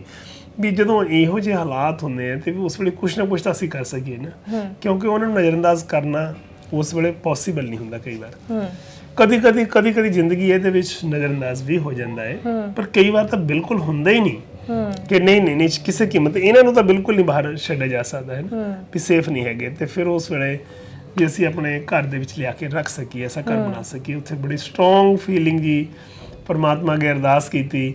ਤੇ ਬਸ ਫਿਰ ਉਸ ਤੋਂ ਬਾਅਦ 2 ਕਮਰੇ ਕਿਰਾਏ ਤੇ ਲੈ ਕੇ 15 ਦਸੰਬਰ 2003 ਨੂੰ 2 ਕਮਰੇ ਕਿਰਾਏ ਤੇ ਲੈ ਕੇ ਇਸ ਤਰ੍ਹਾਂ ਸਾਡੇ ਜਿਹੜੇ ਲੋੜਵੰਦ ਸਾਥੀ ਹੈਗੇ ਇਹਨਾਂ ਦਾ ਘਰ ਸ਼ੁਰੂ ਹੋ ਗਿਆ। ਅੱਜ ਤੱਕ ਲਗਭਗ 1950 ਤੋਂ ਉੱਪਰ ਨਾਗਰਿਕ ਹੈ ਜਿਨ੍ਹਾਂ ਦੇ ਵਿੱਚ ਡਿਪਰੈਸ਼ਨ ਕਾਰਨ, ਚਿੰਤਾਵਾਂ ਕਾਰਨ, ਮਾਨਸਿਕ ਰੋਗਾਂ ਦਾ ਸ਼ਿਕਾਰ ਹੋਏ, ਡਿਮੈਂਸ਼ੀਆ ਜਾਂ ਹੋਰ ਬਹੁਤ ਸਾਰੇ ਕਾਰਨਾਂ ਕਰਕੇ ਘਰ ਦੇ ਰਸਤੇ ਭੁੱਲੇ, ਇੰਟੈਲੈਕਚੁਅਲ ਡਿਸੇਬਿਲਿਟੀ ਕਰਕੇ ਕੁਛ ਇੱਦਾਂ ਬੇਵਸੇ ਲਾਚਾਰ ਹੋਏ ਰੁਲਦੇ ਰਹੇ ਦੇਖੇ। ਤੇ ਜਾਂ ਕੋਈ ਇਨਜਸਟਿਸ, ਟਾਰਚਰ ਜਾਂ ਟ੍ਰੈਜਡੀ ਜਾਂ ਕਿਸੇ ਨੇ ਆਪਣੇ ਨੂੰ ਹੀ ਬਰਾਨ ਥਾਵਾਂ ਤੇ ਛੱਡ ਦਿੱਤਾ, ਇਦਾਂ ਦੇ ਵੀ ਹੈਗੇ ਆ। ਤੇ ਜਿਵੇਂ ਤੁਸੀਂ ਸ਼ਾਇਦ ਮਿਲੇ ਵੀ ਹੋਵੋਗੇ, ਦੇਖਿਆ ਵੀ ਹੋਏਗਾ, ਹੈ ਨਾ। ਤੇ ਉਹ ਫਿਰ ਮਤਲਬ ਸਾਰੇ ਇਸ ਘਰ ਦੇ ਵਿੱਚ ਦਾਖਲ ਹੋਣ ਲੱਗ ਗਏ, ਪ੍ਰਸ਼ਾਸਨ ਦੇ ਥਰੂ, ਪੁਲਿਸ ਨੂੰ ਪਤਾ ਲੱਗਿਆ, ਪੁਲਿਸ ਦੇ ਥਰੂ ਜਾਂ ਫਿਰ ਹੋਰ ਵੀ ਜਿਹੜੇ ਡਿਪਾਰਟਮੈਂਟ ਸੀ ਉਹਨਾਂ ਦੇ ਥਰੂ, ਫਿਰ ਚਾਈਲਡ ਵੈਲਫੇਅਰ ਕਮੇਟੀ ਦੇ ਥਰੂ, ਫਿਰ ਇੱਦਾਂ ਮਤਲਬ ਇਸ ਘਰ ਦੇ ਵਿੱਚ ਹੁਣ ਤੱਕ ਜਿਵੇਂ ਮੈਂ ਗੱਲ ਕਰ ਰਿਹਾ ਸੀ ਵੀ ਸਾਡੇ 1900 ਤੋਂ ਉੱਪਰ ਲੋਕ ਦਾਖਲ ਹੋਏ। ਫਿਰ ਇਹਨਾਂ ਦੇ ਲਈ ਸਾਈਕੈਟਰਿਸਟ, ਇਹਨਾਂ ਦੇ ਲਈ ਡਾਕਟਰ ਹਨ, ਜਿਵੇਂ ਹੁਣ ਵੀ ਇਸ ਵੇਲੇ ਵੀ ਮੈਂ ਕਿਆ ਗੱਲ ਕਰ ਰਿਹਾ ਸੀ ਵੀ ਕੋਵਿਡ ਦੌਰਾਨ ਤਾਂ ਸਾਨੂੰ ਬਹੁਤ ਜ਼ਿਆਦਾ ਹੀ ਅਹਿਸਾਸ ਹੋਇਆ ਕਿ ਅਸੀਂ ਲਾਈਕ ਇੰਨੇ ਲਵਾਰਸ ਹੋ ਗਏ ਕਿ ਸਾਨੂੰ ਟ੍ਰੀਟਮੈਂਟ ਵੀ ਨਹੀਂ ਮਿਲੇਗਾ। ਤੇ ਫਿਰ ਅਸੀਂ ਮੈਡੀਕਲ ਸੇਵਾ ਸੈਂਟਰ ਸ਼ੁਰੂ ਕੀਤਾ, ਜਿਹਦੇ ਵਿੱਚ ਹੁਣ ਡਾਕਟਰਸ ਜਿਹੜੇ ਹੈਗੇ ਆ, ਸਪੈਸ਼ਲਿਸਟ ਡਾਕਟਰ ਜਿਹੜੇ ਹੈਗੇ, ਜਿਹਦੇ ਵਿੱਚ ਸਾਈਕੈਟਰਿਸਟ, ਉਹਦਾ 3 ਸਾਈਕੈਟਰਿਸਟ, ਤੇ ਉਹਦੇ ਵਿੱਚ ਲਾਈਕ ਜਿਹੜੇ ਡੈਂਟਿਸਟ, MDS ਹੈ 3 ਹੈਗੇ, BDS ਹੈਗੇ ਆ, ਤੇ ਫਿਰ ਆਈ ਰਟੀਨਾ ਸਪੈਸ਼ਲਿਸਟ ਹੈਗੇ ਆ, ਮੈਡੀਸਨ ਦੇ MD ਮੈਡੀਸਨ, ਤੇ 4 ਐਮਰਜੈਂਸੀ 24 ਘੰਟੇ ਜਿਹੜੇ ਰਹਿੰਦੇ ਨੇ ਡਾਕਟਰ, 4 ਡਾਕਟਰਾਂ ਦੀ ਉੱਥੇ ਡਿਊਟੀ ਲੱਗੀ ਹੋਈ ਹੈ। ਫਿਰ ਉਸ ਦੇ ਵਿੱਚ ਜਿਹੜੇ ਸਕਿਨ ਦੇ ਸਪੈਸ਼ਲਿਸਟ ਹੈਗੇ ਆ, ENT ਵਾਲੇ ਹੈਗੇ ਆ, ਆਰਥੋ ਵਾਲੇ ਹੈਗੇ ਆ। ਕੋਵਿਡ ਤੋਂ ਬਾਅਦ ਮਤਲਬ ਕੋਵਿਡ ਚ ਦਿੱਕਤ ਆਈ ਤਾਂ ਫਿਰ ਜਿਹੜਾ ਹੈਗਾ ਤੁਹਾਨੂੰ ਬਾਅਦ ਵਿੱਚ ਡਿਪਾਰਟਮੈਂਟ, ਮੈਡੀਕਲ ਡਿਪਾਰਟਮੈਂਟ ਕਰਨਾ ਸ਼ੁਰੂ ਕਰਨਾ ਪਿਆ, ਜਿਹਦੇ ਵਿੱਚ ਹੁਣ ਕਾਰਡੀਓਲੋਜਿਸਟ ਗਿਆ ਤੇ ਦੂਜੇ ਸਾਡੇ ਜਿਹੜੇ ਨਿਊਰੋ ਸਰਜਨ ਹੈਗੇ ਆ। ਹੁਣ ਸਾਨੂੰ ਮਤਲਬ ਇਹ ਸਾਰਾ ਸੈਟਅਪ ਉਧਰ ਕਰਨਾ ਪੈ ਰਿਹਾ, ਕਿਉਂਕਿ ਹੋਰ ਜਗ੍ਹਾ ਤੋਂ ਸਾਨੂੰ ਰਿਲੀਫ ਨਹੀਂ ਮਿਲ ਰਹੀ ਹੈ ਇਸ ਵੇਲੇ। ਨਾਗਰਿਕ ਜਿਹੜੇ ਬਹੁਤ ਜ਼ਿਆਦਾ ਜਿਹਨਾਂ ਨੂੰ ਲੋੜ ਹੈਗੀ ਹੈ ਰੀਹੈਬਿਲਿਟੇਸ਼ਨ ਲਈ, ਤੇ ਉਸ ਦੇ ਵਿੱਚ ਫਿਰ ਇੱਦਾਂ ਹੀ ਇਸ ਸਮਾਜ ਦੇ ਵਿੱਚ ਲਗਭਗ ਜਦੋਂ ਟ੍ਰੀਟਮੈਂਟ ਦੇ ਨਾਲ, ਨਰਸਿੰਗ ਕੇਅਰ ਦੇ ਨਾਲ, ਤੇ ਫਿਰ ਇੰਪਰੂਵ ਹੋ ਕੇ ਕੋਈ ਪੌਣੇ 1300 ਨਾਗਰਿਕ ਜਿਹੜੇ ਹੈਗੇ ਆ ਆਪਣੇ ਫੈਮਿਲੀ ਦੇ ਨਾਲ ਰੀਯੂਨਾਈਟ ਹੋ ਗਏ ਆ, ਜਿਨ੍ਹਾਂ ਦੇ ਵਿੱਚ ਹਰ ਤਰ੍ਹਾਂ ਦੇ ਹੈਗੇ ਆ। ਜੇ ਆਪਾਂ ਟੀਚਰ ਦੀ ਗੱਲ ਕਰੀਏ, ਆਪਾਂ ਲੈਕਚਰਰ ਦੀ ਗੱਲ ਕਰੀਏ, ਆਪਾਂ ਪ੍ਰੋਫੈਸਰ ਦੀ ਗੱਲ ਕਰੀਏ, ਉਹ ਸਾਰੀ ਸ਼੍ਰੇਣੀ ਹੈਗੀ ਹੈ। ਤੇ ਡਾਕਟਰਾਂ ਤੋਂ ਇਲਾਵਾ ਜੇ ਅਸੀਂ IAS ਆਫੀਸਰ ਦੀ ਗੱਲ ਕਰੀਏ, ਜਿਹੜੇ ਹੈਗੇ ਉਹ ਵੀ ਮਤਲਬ ਸੜਕਾਂ ਤੋਂ ਸਾਡੇ ਮਰੇਡਿਆਂ ਦੇ ਵਿੱਚ ਆਪਣੀ ਜ਼ਿੰਦਗੀ ਦੇ ਦਿਨ ਗੁਜ਼ਾਰ ਕੇ ਗਏ ਆ। ਹੋਰ ਬਹੁਤ ਸਾਰੇ ਅਲੱਗ-ਅਲੱਗ ਸਾਡੇ ਜਿਹੜੇ ਵਿਚਾਰੇ ਆਰਥਿਕ ਪੱਖੋਂ ਕੁਛ ਨਾਗਰਿਕ ਜਿਹੜੇ ਕਮਜ਼ੋਰ ਵੀ ਹੈਗੇ, ਉਹ ਵੀ ਬੜੇ ਡਿਪਰੈਸ਼ਨ 'ਚ ਗਏ। ਤੇ ਕਹ ਲਓ ਲੋਅਰ ਮਿਡਲ ਕਲਾਸ, ਸਾਰੀਆਂ ਸ਼੍ਰੇਣੀਆਂ ਜਿਹੜੀਆਂ ਹੈਗੀਆਂ, ਸਾਡੇ ਸਰਬ ਸਾਂਝਾ ਘਰ ਹੈਗਾ। ਇਸ ਦੇ ਵਿੱਚ ਮਤਲਬ ਜਿਸ ਵੇਲੇ ਵੀ ਬੇਬਸ ਲਾਚਾਰ ਹੋ ਗਈਆਂ ਤਾਂ ਉਹ ਸੜਕਾਂ ਤੇ ਫਿਰ ਰੁਲਣ ਲੱਗੀਆਂ। ਤੇ ਉਸ ਵੇਲੇ ਫਿਰ ਕਹ ਲਓ ਵੀ ਕੋਈ ਹੈਲਪਲਾਈਨ ਜਿਹੜੀ ਸੀ ਵੀ ਸਟੇਟ ਦੀ, ਐਂਬੂਲੈਂਸ ਵੀ ਚੱਕ ਲਵੇ ਇਹਨਾਂ ਨੂੰ, ਉਹਨਾਂ ਦੀਆਂ ਸ਼ਰਤਾਂ ਕਿ ਨਾਲ ਕੋਈ ਹੋਣਾ ਚਾਹੀਦਾ। ਤੇ ਫਿਰ ਜਿਹੜਾ ਬੰਦਾ ਜਿਹਦੇ ਸਿਰ ਤੇ ਛੱਤ ਨਹੀਂ, ਕੋਈ ਸਹਾਰਾ ਨਹੀਂ, ਘਰ ਦੇ ਰਸਤੇ ਭੁੱਲਿਆ ਹੋਇਆ, ਉਹਦੇ ਨਾਲ ਕੌਣ ਹੋਏਗਾ ਫਿਰ, ਹੈ ਨਾ। ਉਹ ਸਰਕਾਰ ਨੂੰ ਇਹ ਸ਼ਰਤ ਜਿਹੜੀ ਹੈਗੀ ਹੈ ਬਿਲਕੁਲ ਇੱਕਦਮ ਸੰਵਿਧਾਨ ਤੇ ਨਹੀਂ ਇਜਾਜ਼ਤ ਦਿੰਦਾ, ਹਟਾ ਦੇਣੀ ਚਾਹੀਦੀ ਜੇ ਕੋਈ ਸ਼ਰਤ ਲਾਉਂਦਾ ਹੈ ਤਾਂ, ਕਿਉਂਕਿ ਨਾਗਰਿਕ ਨੂੰ ਤਾਂ ਬਿਨਾਂ ਸ਼ਰਤ ਇਲਾਜ ਦਾ ਮੌਕਾ ਮਿਲਣਾ ਚਾਹੀਦਾ। ਫਿਰ ਜਦੋਂ ਅਸੀਂ ਇਹਨਾਂ ਦੇ ਲਈ, ਸਾਡੇ ਕੋਲ ਕੇਸ ਬਹੁਤ ਸਾਰੇ ਆਉਂਦੇ ਆ, ਤੇ ਅਸੀਂ ਬਾਰ-ਬਾਰ ਰਿਕੁਐਸਟ ਕਰਦੇ ਹਾਂ ਵੀ ਐਂਬੂਲੈਂਸ ਬਿਨਾਂ ਸ਼ਰਤ ਇਹਨਾਂ ਨੂੰ ਚੱਕੇ, ਹਸਪੀਟਲ ਬਿਨਾਂ ਸ਼ਰਤ ਇਹਨਾਂ ਨੂੰ ਰਿਸੀਵ ਕਰੇ। ਸਾਡੇ ਦੇਸ਼ ਦਾ ਹਸਪੀਟਲ ਹੈ, ਸਾਡੇ ਦੇਸ਼ ਦਾ ਨਾਗਰਿਕ ਹੈ, ਤੇ ਸ਼ਰਤਾਂ ਕਿਉਂ ਬਾਹਰ ਦੀ ਕੰਟਰੀ 'ਚ ਅਸੀਂ ਦੇਖਿਆ ਨਹੀਂ। ਸਾਡੇ ਵਰਗੇ ਜਿਹੜੇ ਜਾਂਦੇ ਹੈਗੇ ਆ, ਸਾਨੂੰ ਵੀ ਨਹੀਂ ਕੋਈ ਲਾਈਕ ਉੱਥੇ ਕੋਈ ਪੁੱਛਦਾ ਵੀ ਨਹੀਂ ਹੈਗਾ ਵੀ ਤੁਸੀਂ ਸਿਟੀਜ਼ਨ ਹੈਗੇ ਕਿ ਨਹੀਂ ਹੈਗੇ। ਜੇ ਲੋੜ ਪੈਂਦੀ ਇੱਕਦਮ ਸਾਨੂੰ ਟ੍ਰੀਟਮੈਂਟ, ਜਿੰਨਾ ਮਰਜ਼ੀ ਡਾਲਰ ਖਰਚਾ ਆਵੇ, ਏਅਰ ਐਂਬੂਲੈਂਸ ਤੱਕ ਪਹੁੰਚ ਜਾਂਦੀ ਆ। ਮਤਲਬ ਲਾਈਫ ਦੀ ਇੰਨੀ ਵੈਲਿਊ ਹੈ। ਤੇ ਸਾਡੇ ਪਾਪੂਲੇਸ਼ਨ ਜ਼ਿਆਦਾ ਹੈ, ਤੇ ਪਾਪੂਲੇਸ਼ਨ ਜਿਹੜੀ ਹੈਗੀ ਉਹ ਬੜੀ ਪਾਵਰ ਵੀ ਤਾਂ ਹੁੰਦੀ ਹੈ ਨਾ। ਹੁਣ ਚਾਈਨਾ ਜਿਹੜਾ ਪਾਪੂਲੇਸ਼ਨ ਦੇ ਨਾਲ ਕਿੰਨਾ ਅੱਗੇ ਮਤਲਬ ਸਪੋਰਟ ਲੈ ਕੇ ਵੱਧ ਰਿਹਾ, ਸਾਡੇ ਬਹੁਤ ਕੁਛ ਇੱਥੇ ਸਾਡੇ ਇੰਟੈਲੀਜੈਂਟ ਸਾਡੇ ਯੂਥ ਜਿਹੜਾ ਹੈਗਾ, ਤੇ ਜਿਹੜਾ ਬਾਹਰ ਇੰਨੀਆਂ ਅੱਛੀ ਪੋਸਟਾਂ ਤੇ ਕੰਮ ਕਰਦਾ ਹੈਗਾ। ਤੇ ਸਾਡੇ ਦੇਸ਼ ਦੇ ਵਿੱਚ ਜਿੰਨਾ ਕੁਛ ਅਸੀਂ ਇੰਪੋਰਟ ਕਰਦੇ, ਜਿਹੜਾ ਕਿ ਅਸੀਂ ਇੱਥੇ ਮੈਨੂਫੈਕਚਰਿੰਗ ਕਰ ਸਕਦੇ ਹਾਂ। ਅਸੀਂ ਉੱਦਾਂ ਦੇ small scale, large scale industry ਇੱਥੇ ਸੈਟਅਪ ਕਰ ਸਕਦੇ ਹਾਂ, ਤਾਂ ਕਿ ਕਿੱਤਾ ਮੁਖੀ ਟ੍ਰੇਨਿੰਗ ਸੈਂਟਰ ਜਿਹੜੇ ਹੈਗੇ ਉਹ ਬਹੁਤ ਛੋਟੇ ਲੈਵਲ ਤੋਂ ਵੀ ਅਸੀਂ ਸ਼ੁਰੂ ਕਰ ਸਕਦੇ ਹਾਂ, ਬਲਾਕ ਲੈਵਲ ਤੋਂ। ਪਰ ਮਤਲਬ ਰੁਜ਼ਗਾਰ ਦੇਣਾ ਤਾਂ ਜਿਹੜਾ ਹੈਗਾ ਨਾਗਰਿਕ ਨੂੰ ਬਹੁਤ ਜ਼ਰੂਰੀ ਹੈ, ਕਿਉਂਕਿ ਮਹਿੰਗਾਈ ਇੰਨੀ ਜ਼ਿਆਦਾ ਹੈ ਅੱਜ ਕੱਲ੍ਹ। ਤੇ ਤੁਹਾਨੂੰ ਪਤਾ ਹੀ ਹੈ, ਕੋਈ ਚੀਜ਼ ਲੈਣੀ ਹੋਵੇ, ਕੋਈ ਸਬਜ਼ੀ ਲੈਣੀ ਹੈ, ਤਾਂ ਕੋਈ ਥੋੜ੍ਹੇ ਜਿਹੇ ਮੋਟਰਸਾਈਕਲ ਦੇ ਵਿੱਚ ਪੈਟਰੋਲ ਪਾਉਣਾ ਹੈ, ਕਿਸੇ ਨੂੰ ਕੋਈ ਮਾੜਾ ਮੋਟਾ ਕੁਛ ਵੀ ਹੈ, ਤੇ ਉਹਨੂੰ ਇੰਨੀ ਜ਼ਿਆਦਾ ਮਹਿੰਗਾਈ ਹੈ ਜਿਹਦੇ ਵਿੱਚ ਉਹਨੂੰ ਇੱਕ ਪੇਟ ਭਰ ਕੇ ਰੋਟੀ ਖਾਣੀ ਹੈ, ਇੱਕ ਦਾਲਾਂ ਹੀ ਲੈਣੀਆਂ, ਤੇ ਨਾਲ ਰਸੋਈ ਦੇ ਲਈ ਵਿੱਚ ਹੋਰ ਕੀ ਸਿਲੰਡਰ ਚਾਹੀਦਾ ਹੈਗਾ। ਮਤਲਬ ਬਿਆਨ ਕਰਨਾ ਬੜਾ ਮੁਸ਼ਕਲ ਲੱਗ ਰਿਹਾ ਵੀ ਇੰਨੀ ਸਾਡੇ ਦੇਸ਼ ਦੀ ਪਾਪੂਲੇਸ਼ਨ ਜਿਹੜੀ 10,000 ਰੁਪਇਆ ਪਰ ਮੰਥ ਨਹੀਂ ਕਮਾ ਸਕਦੀ, ਤੇ ਫਿਰ ਉਹ ਕਿੱਥੋਂ ਅਫੋਰਡ ਕਰੇਗੀ। ਐਜੂਕੇਸ਼ਨ ਨੂੰ ਦੇਖ ਲਓ, ਹੈਲਥ ਨੂੰ ਦੇਖ ਲਓ, ਕੰਟਰੋਲ ਹੀ ਨਹੀਂ ਹੈ ਕਿਸੇ ਦੇ ਉੱਤੇ। ਤੇ ਇਸ ਕਰਕੇ ਸਾਡੇ ਦੇਸ਼ ਦੇ ਵਿੱਚ ਡਿਪਰੈਸ਼ਨ ਜਿਹੜੀ ਹੈਗੀ ਹੈ, ਉਹ ਜਿੰਨੀ ਜਿਸ ਹਿਸਾਬ ਨਾਲ ਹੈਗੀ ਹੈ ਤੇ ਵੱਧ ਰਹੀ ਹੈ, ਉਸ ਹਿਸਾਬ ਨਾਲ ਉਹਦੀ ਰੀਹੈਬਿਲਿਟੇਸ਼ਨ ਦਾ ਅਰੇਂਜਮੈਂਟ ਬਹੁਤ ਘੱਟ ਹੈ। ਇੰਡੋਰ ਫੈਸਿਲਿਟੀ ਚੰਡੀਗੜ੍ਹ 'ਚ ਪੁੱਛੀ ਜੇ ਆਪਾਂ ਕਿਸੇ ਨੂੰ, ਨਹੀਂ ਕੋਈ ਬਿਨਾਂ ਸ਼ਰਤ ਚੱਕ ਰਿਹਾ, ਨਹੀਂ ਬਿਨਾਂ ਸ਼ਰਤ ਰੱਖਣ ਦਾ ਅਰੇਂਜਮੈਂਟ ਹੈਗਾ। ਤੇ ਜੇ ਆਪਾਂ ਕਹੀਏ ਹਰਿਆਣੇ 'ਚ, ਹਿਮਾਚਲ 'ਚ ਨਹੀਂ ਹੈਗਾ ਅਰੇਂਜਮੈਂਟ ਕਿਤੇ ਵੀ। ਮਤਲਬ ਜੇ ਕਿਤੇ ਮਾੜਾ ਮੋਟਾ ਅਰੇਂਜਮੈਂਟ ਹੈਗਾ ਵੀ ਹੈ, ਉੱਥੇ ਅਵੇਅਰਨੈਸ ਨਹੀਂ ਹੈਗੀ ਪਬਲਿਕ ਦੇ ਵਿੱਚ ਵੀ ਅਸੀਂ ਜਿਹੜੀ ਹੈਲਪਲਾਈਨ ਹੈ ਉਸ 'ਤੇ ਫੋਨ ਕਰਨਾ ਹੈਗਾ, ਤੇ ਉਸ ਤੋਂ ਬਾਅਦ ਅਸੀਂ ਕੰਸਰਨ ਜਿਹੜੀਆਂ ਅਥਾਰਟੀਜ਼ ਹੈਗੀਆਂ, ਮਹਿਕਮੇ ਹੈਗੇ, ਉਹਨਾਂ ਨਾਲ ਕੰਟੈਕਟ ਕਰਨਾ ਹੈ ਬਿਨਾਂ ਦੇਰੀ। 24 ਘੰਟੇ ਵਰਕ ਉਹਨਾਂ ਨੂੰ ਕਰਨਾ ਚਾਹੀਦਾ। ਅਸੀਂ ਬਾਰ-ਬਾਰ ਰਿਕੁਐਸਟ ਕਰ ਰਹੇ ਹਾਂ ਵੀ ਬਣੇ ਹੋਏ ਐਕਟ ਜਿਹੜੇ ਉਹ ਇੰਪਲੀਮੈਂਟ ਹੋਣੇ ਚਾਹੀਦੇ ਆ। ਵੀ ਮਤਲਬ ਡਿਸਟ੍ਰਿਕਟ ਲੈਵਲ 'ਤੇ ਤਾਂ ਕਮ ਸੇ ਕਮ ਕੋਈ ਕੋਆਰਡੀਨੇਸ਼ਨ ਕਮੇਟੀ ਇਦਾਂ ਦੀ ਹੋਵੇ ਵੀ ਐਕਟ ਦੇ ਅਕੋਰਡਿੰਗ ਇੰਪਲੀਮੈਂਟ ਉਸੇ ਵੇਲੇ ਨਾਗਰਿਕ ਜਿਹੜਾ ਹੈਗਾ ਉਹਨੂੰ ਇੰਪਲੀਮੈਂਟ ਐਕਟ ਕਰਕੇ ਸੰਭਾਲਿਆ ਜਾ ਸਕੇ ਤੇ ਉਸ ਦੇ ਕੇਅਰ ਤੇ ਟ੍ਰੀਟਮੈਂਟ ਸ਼ੁਰੂ ਹੋ ਜਾਵੇ ਤਾਂ ਕਿ ਉਹ ਜਲਦੀ ਇੰਪਰੂਵ ਹੋ ਸਕੇ, ਸੀਰੀਅਸ ਨਾ ਹੋਵੇ, ਮੌਤ ਦੇ ਮੂੰਹ 'ਚ ਨਾ ਪਵੇ। ਇਹ ਚੀਜ਼ਾਂ ਅਕਸਰ ਅਸੀਂ ਕੋਸ਼ਿਸ਼ ਕਰਦੇ ਆ ਰਹੇ ਹਾਂ। ਪਰ ਇਸ ਵੇਲੇ ਵੀ ਗਿਣਤੀ ਦਿਨ ਪ੍ਰਤੀ ਦਿਨ ਗਿਣਤੀ ਵੱਧਦੀ ਜਾ ਰਹੀ ਹੈ। ਕੋਵਿਡ ਦੌਰਾਨ ਬਿਲਡਿੰਗਾਂ ਅਸੀਂ ਬਣਾ ਰਹੇ ਹਾਂ, ਉਹਨਾਂ ਦੀ ਮੈਂਟਲ ਐਂਡ ਫਿਜ਼ੀਕਲ ਹੈਲਥ ਦੇ ਮੁਤਾਬਕ ਇਹਨਾਂ ਨੂੰ ਅਲੱਗ-ਅਲੱਗ ਰੱਖਣ ਦੀ ਬਹੁਤ ਲੋੜ ਹੈ। ਪਰ ਸਾਡੇ ਕੋਲ ਤੇ ਕਈ ਵਾਰ ਮਤਲਬ ਉਧਰ ਬਿਹੇਵੀਅਰ ਪ੍ਰੋਬਲਮ ਹੀ ਨਹੀਂ ਹੈ, ਉਧਰ ਮਤਲਬ ਡਿਪਾਰਟਮੈਂਟ ਵੱਲੋਂ ਆ ਰਹੇ ਹੈ ਤੇ ਅਸੀਂ ਕਿਹਾ ਵੀ ਇਹਦੀ ਜਿਹੜੀ ਕੰਟੇਜੀਅਸ ਡਿਜ਼ੀਜ਼ ਹੈ ਉਹਦੇ ਟੈਸਟ ਤਾਂ ਹੋਣੇ ਚਾਹੀਦੇ ਆ ਵੀ ਇੰਨੇ ਵੱਡੇ ਪਰਿਵਾਰ ਦੇ ਵਿੱਚ ਸੈਂਕੜੇ ਲੋਕ ਰਹਿ ਰਹੇ ਹੈ ਵੀ ਉਹ ਚੀਜ਼ ਫੈਲ ਜਾਂਦੀ ਹੈ। ਨਹੀਂ ਉਹ ਫਿਰ ਵਾਈਟਲ ਚੈੱਕ ਕਰਕੇ ਉਹਨੂੰ ਕਹਿੰਦੇ ਮੈਡੀਕਲ ਚੈੱਕਅਪ ਕਰਵਾ ਦਿੱਤਾ। ਮੈਂ ਕਿਹਾ ਮਤਲਬ ਮੈਂ ਥੋੜਾ ਬਾਹਰ ਸੀ, ਹੁਣ ਕੁਝ ਦਿਨ ਪਹਿਲਾਂ ਦੀ ਗੱਲ ਹੈ, ਤੇ ਇਹਨਾਂ ਨੇ ਕਿਹਾ ਵੀ ਤੁਸੀਂ ਨਹੀਂ ਇਹਨਾਂ ਦੇ ਕੁਛ ਨਾ ਕੁਛ ਜਿਹੜੇ ਜੀ HIV ਹੈਪੇਟਾਈਟਸ ਦੇ ਟੈਸਟ ਤਾਂ ਕਰਵਾ ਦਿਓ ਕੋਵਿਡ ਦੇ। ਜਦ ਕਰਵਾਇਆ ਉਹਨੂੰ HIV ਪੋਜ਼ਿਟਿਵ, ਤੇ ਉਹ ਫਿਰ ਬਿਹੇਵੀਅਰ ਪ੍ਰੋਬਲਮ ਵੀ ਹੈ। ਉਹ ਫਿਰ ਇੱਕ ਦੂਜੇ ਨੂੰ ਇੱਕਦਮ ਪਤਾ ਹੀ ਨਹੀਂ ਲੱਗਦਾ, ਚਾਹ ਪੀਂਦੇ ਤਾਂ ਗਲਾਸ ਮਾਰ ਦਿੰਦੇ ਦੂਜੇ ਦੇ, ਸਿਰ ਫੜ ਦਿੰਦੇ। ਤੇ ਇਸ ਤਰ੍ਹਾਂ ਦੇ ਹਾਲਾਤਾਂ ਦੇ ਵਿੱਚ ਪ੍ਰਸ਼ਾਸਨ ਜਿਹੜਾ ਹੈਗਾ ਨਾ ਇਸ ਨੂੰ ਵਿਸ਼ੇਸ਼ ਗੰਭੀਰਤਾ ਨਾਲ ਲੈ ਕੇ ਨਾ ਇਹਦੇ ਲਈ ਮਤਲਬ ਇਨਸਟਰਕਸ਼ਨ ਜਾਂ ਸੈਂਸਿਟਾਈਜ਼ ਕਰਨਾ ਸਮਾਜਿਕ ਸੁਰੱਖਿਆ ਡਿਪਾਰਟਮੈਂਟ ਨੂੰ ਉਹਦੀ ਲੋੜ ਪੈਂਦੀ ਹੈ, ਕਿਉਂਕਿ ਸਮਾਜਿਕ ਸੁਰੱਖਿਆ ਚਾਹੀਦੀ ਹੈ ਦੇਸ਼ ਦੇ ਨਾਗਰਿਕ ਨੂੰ।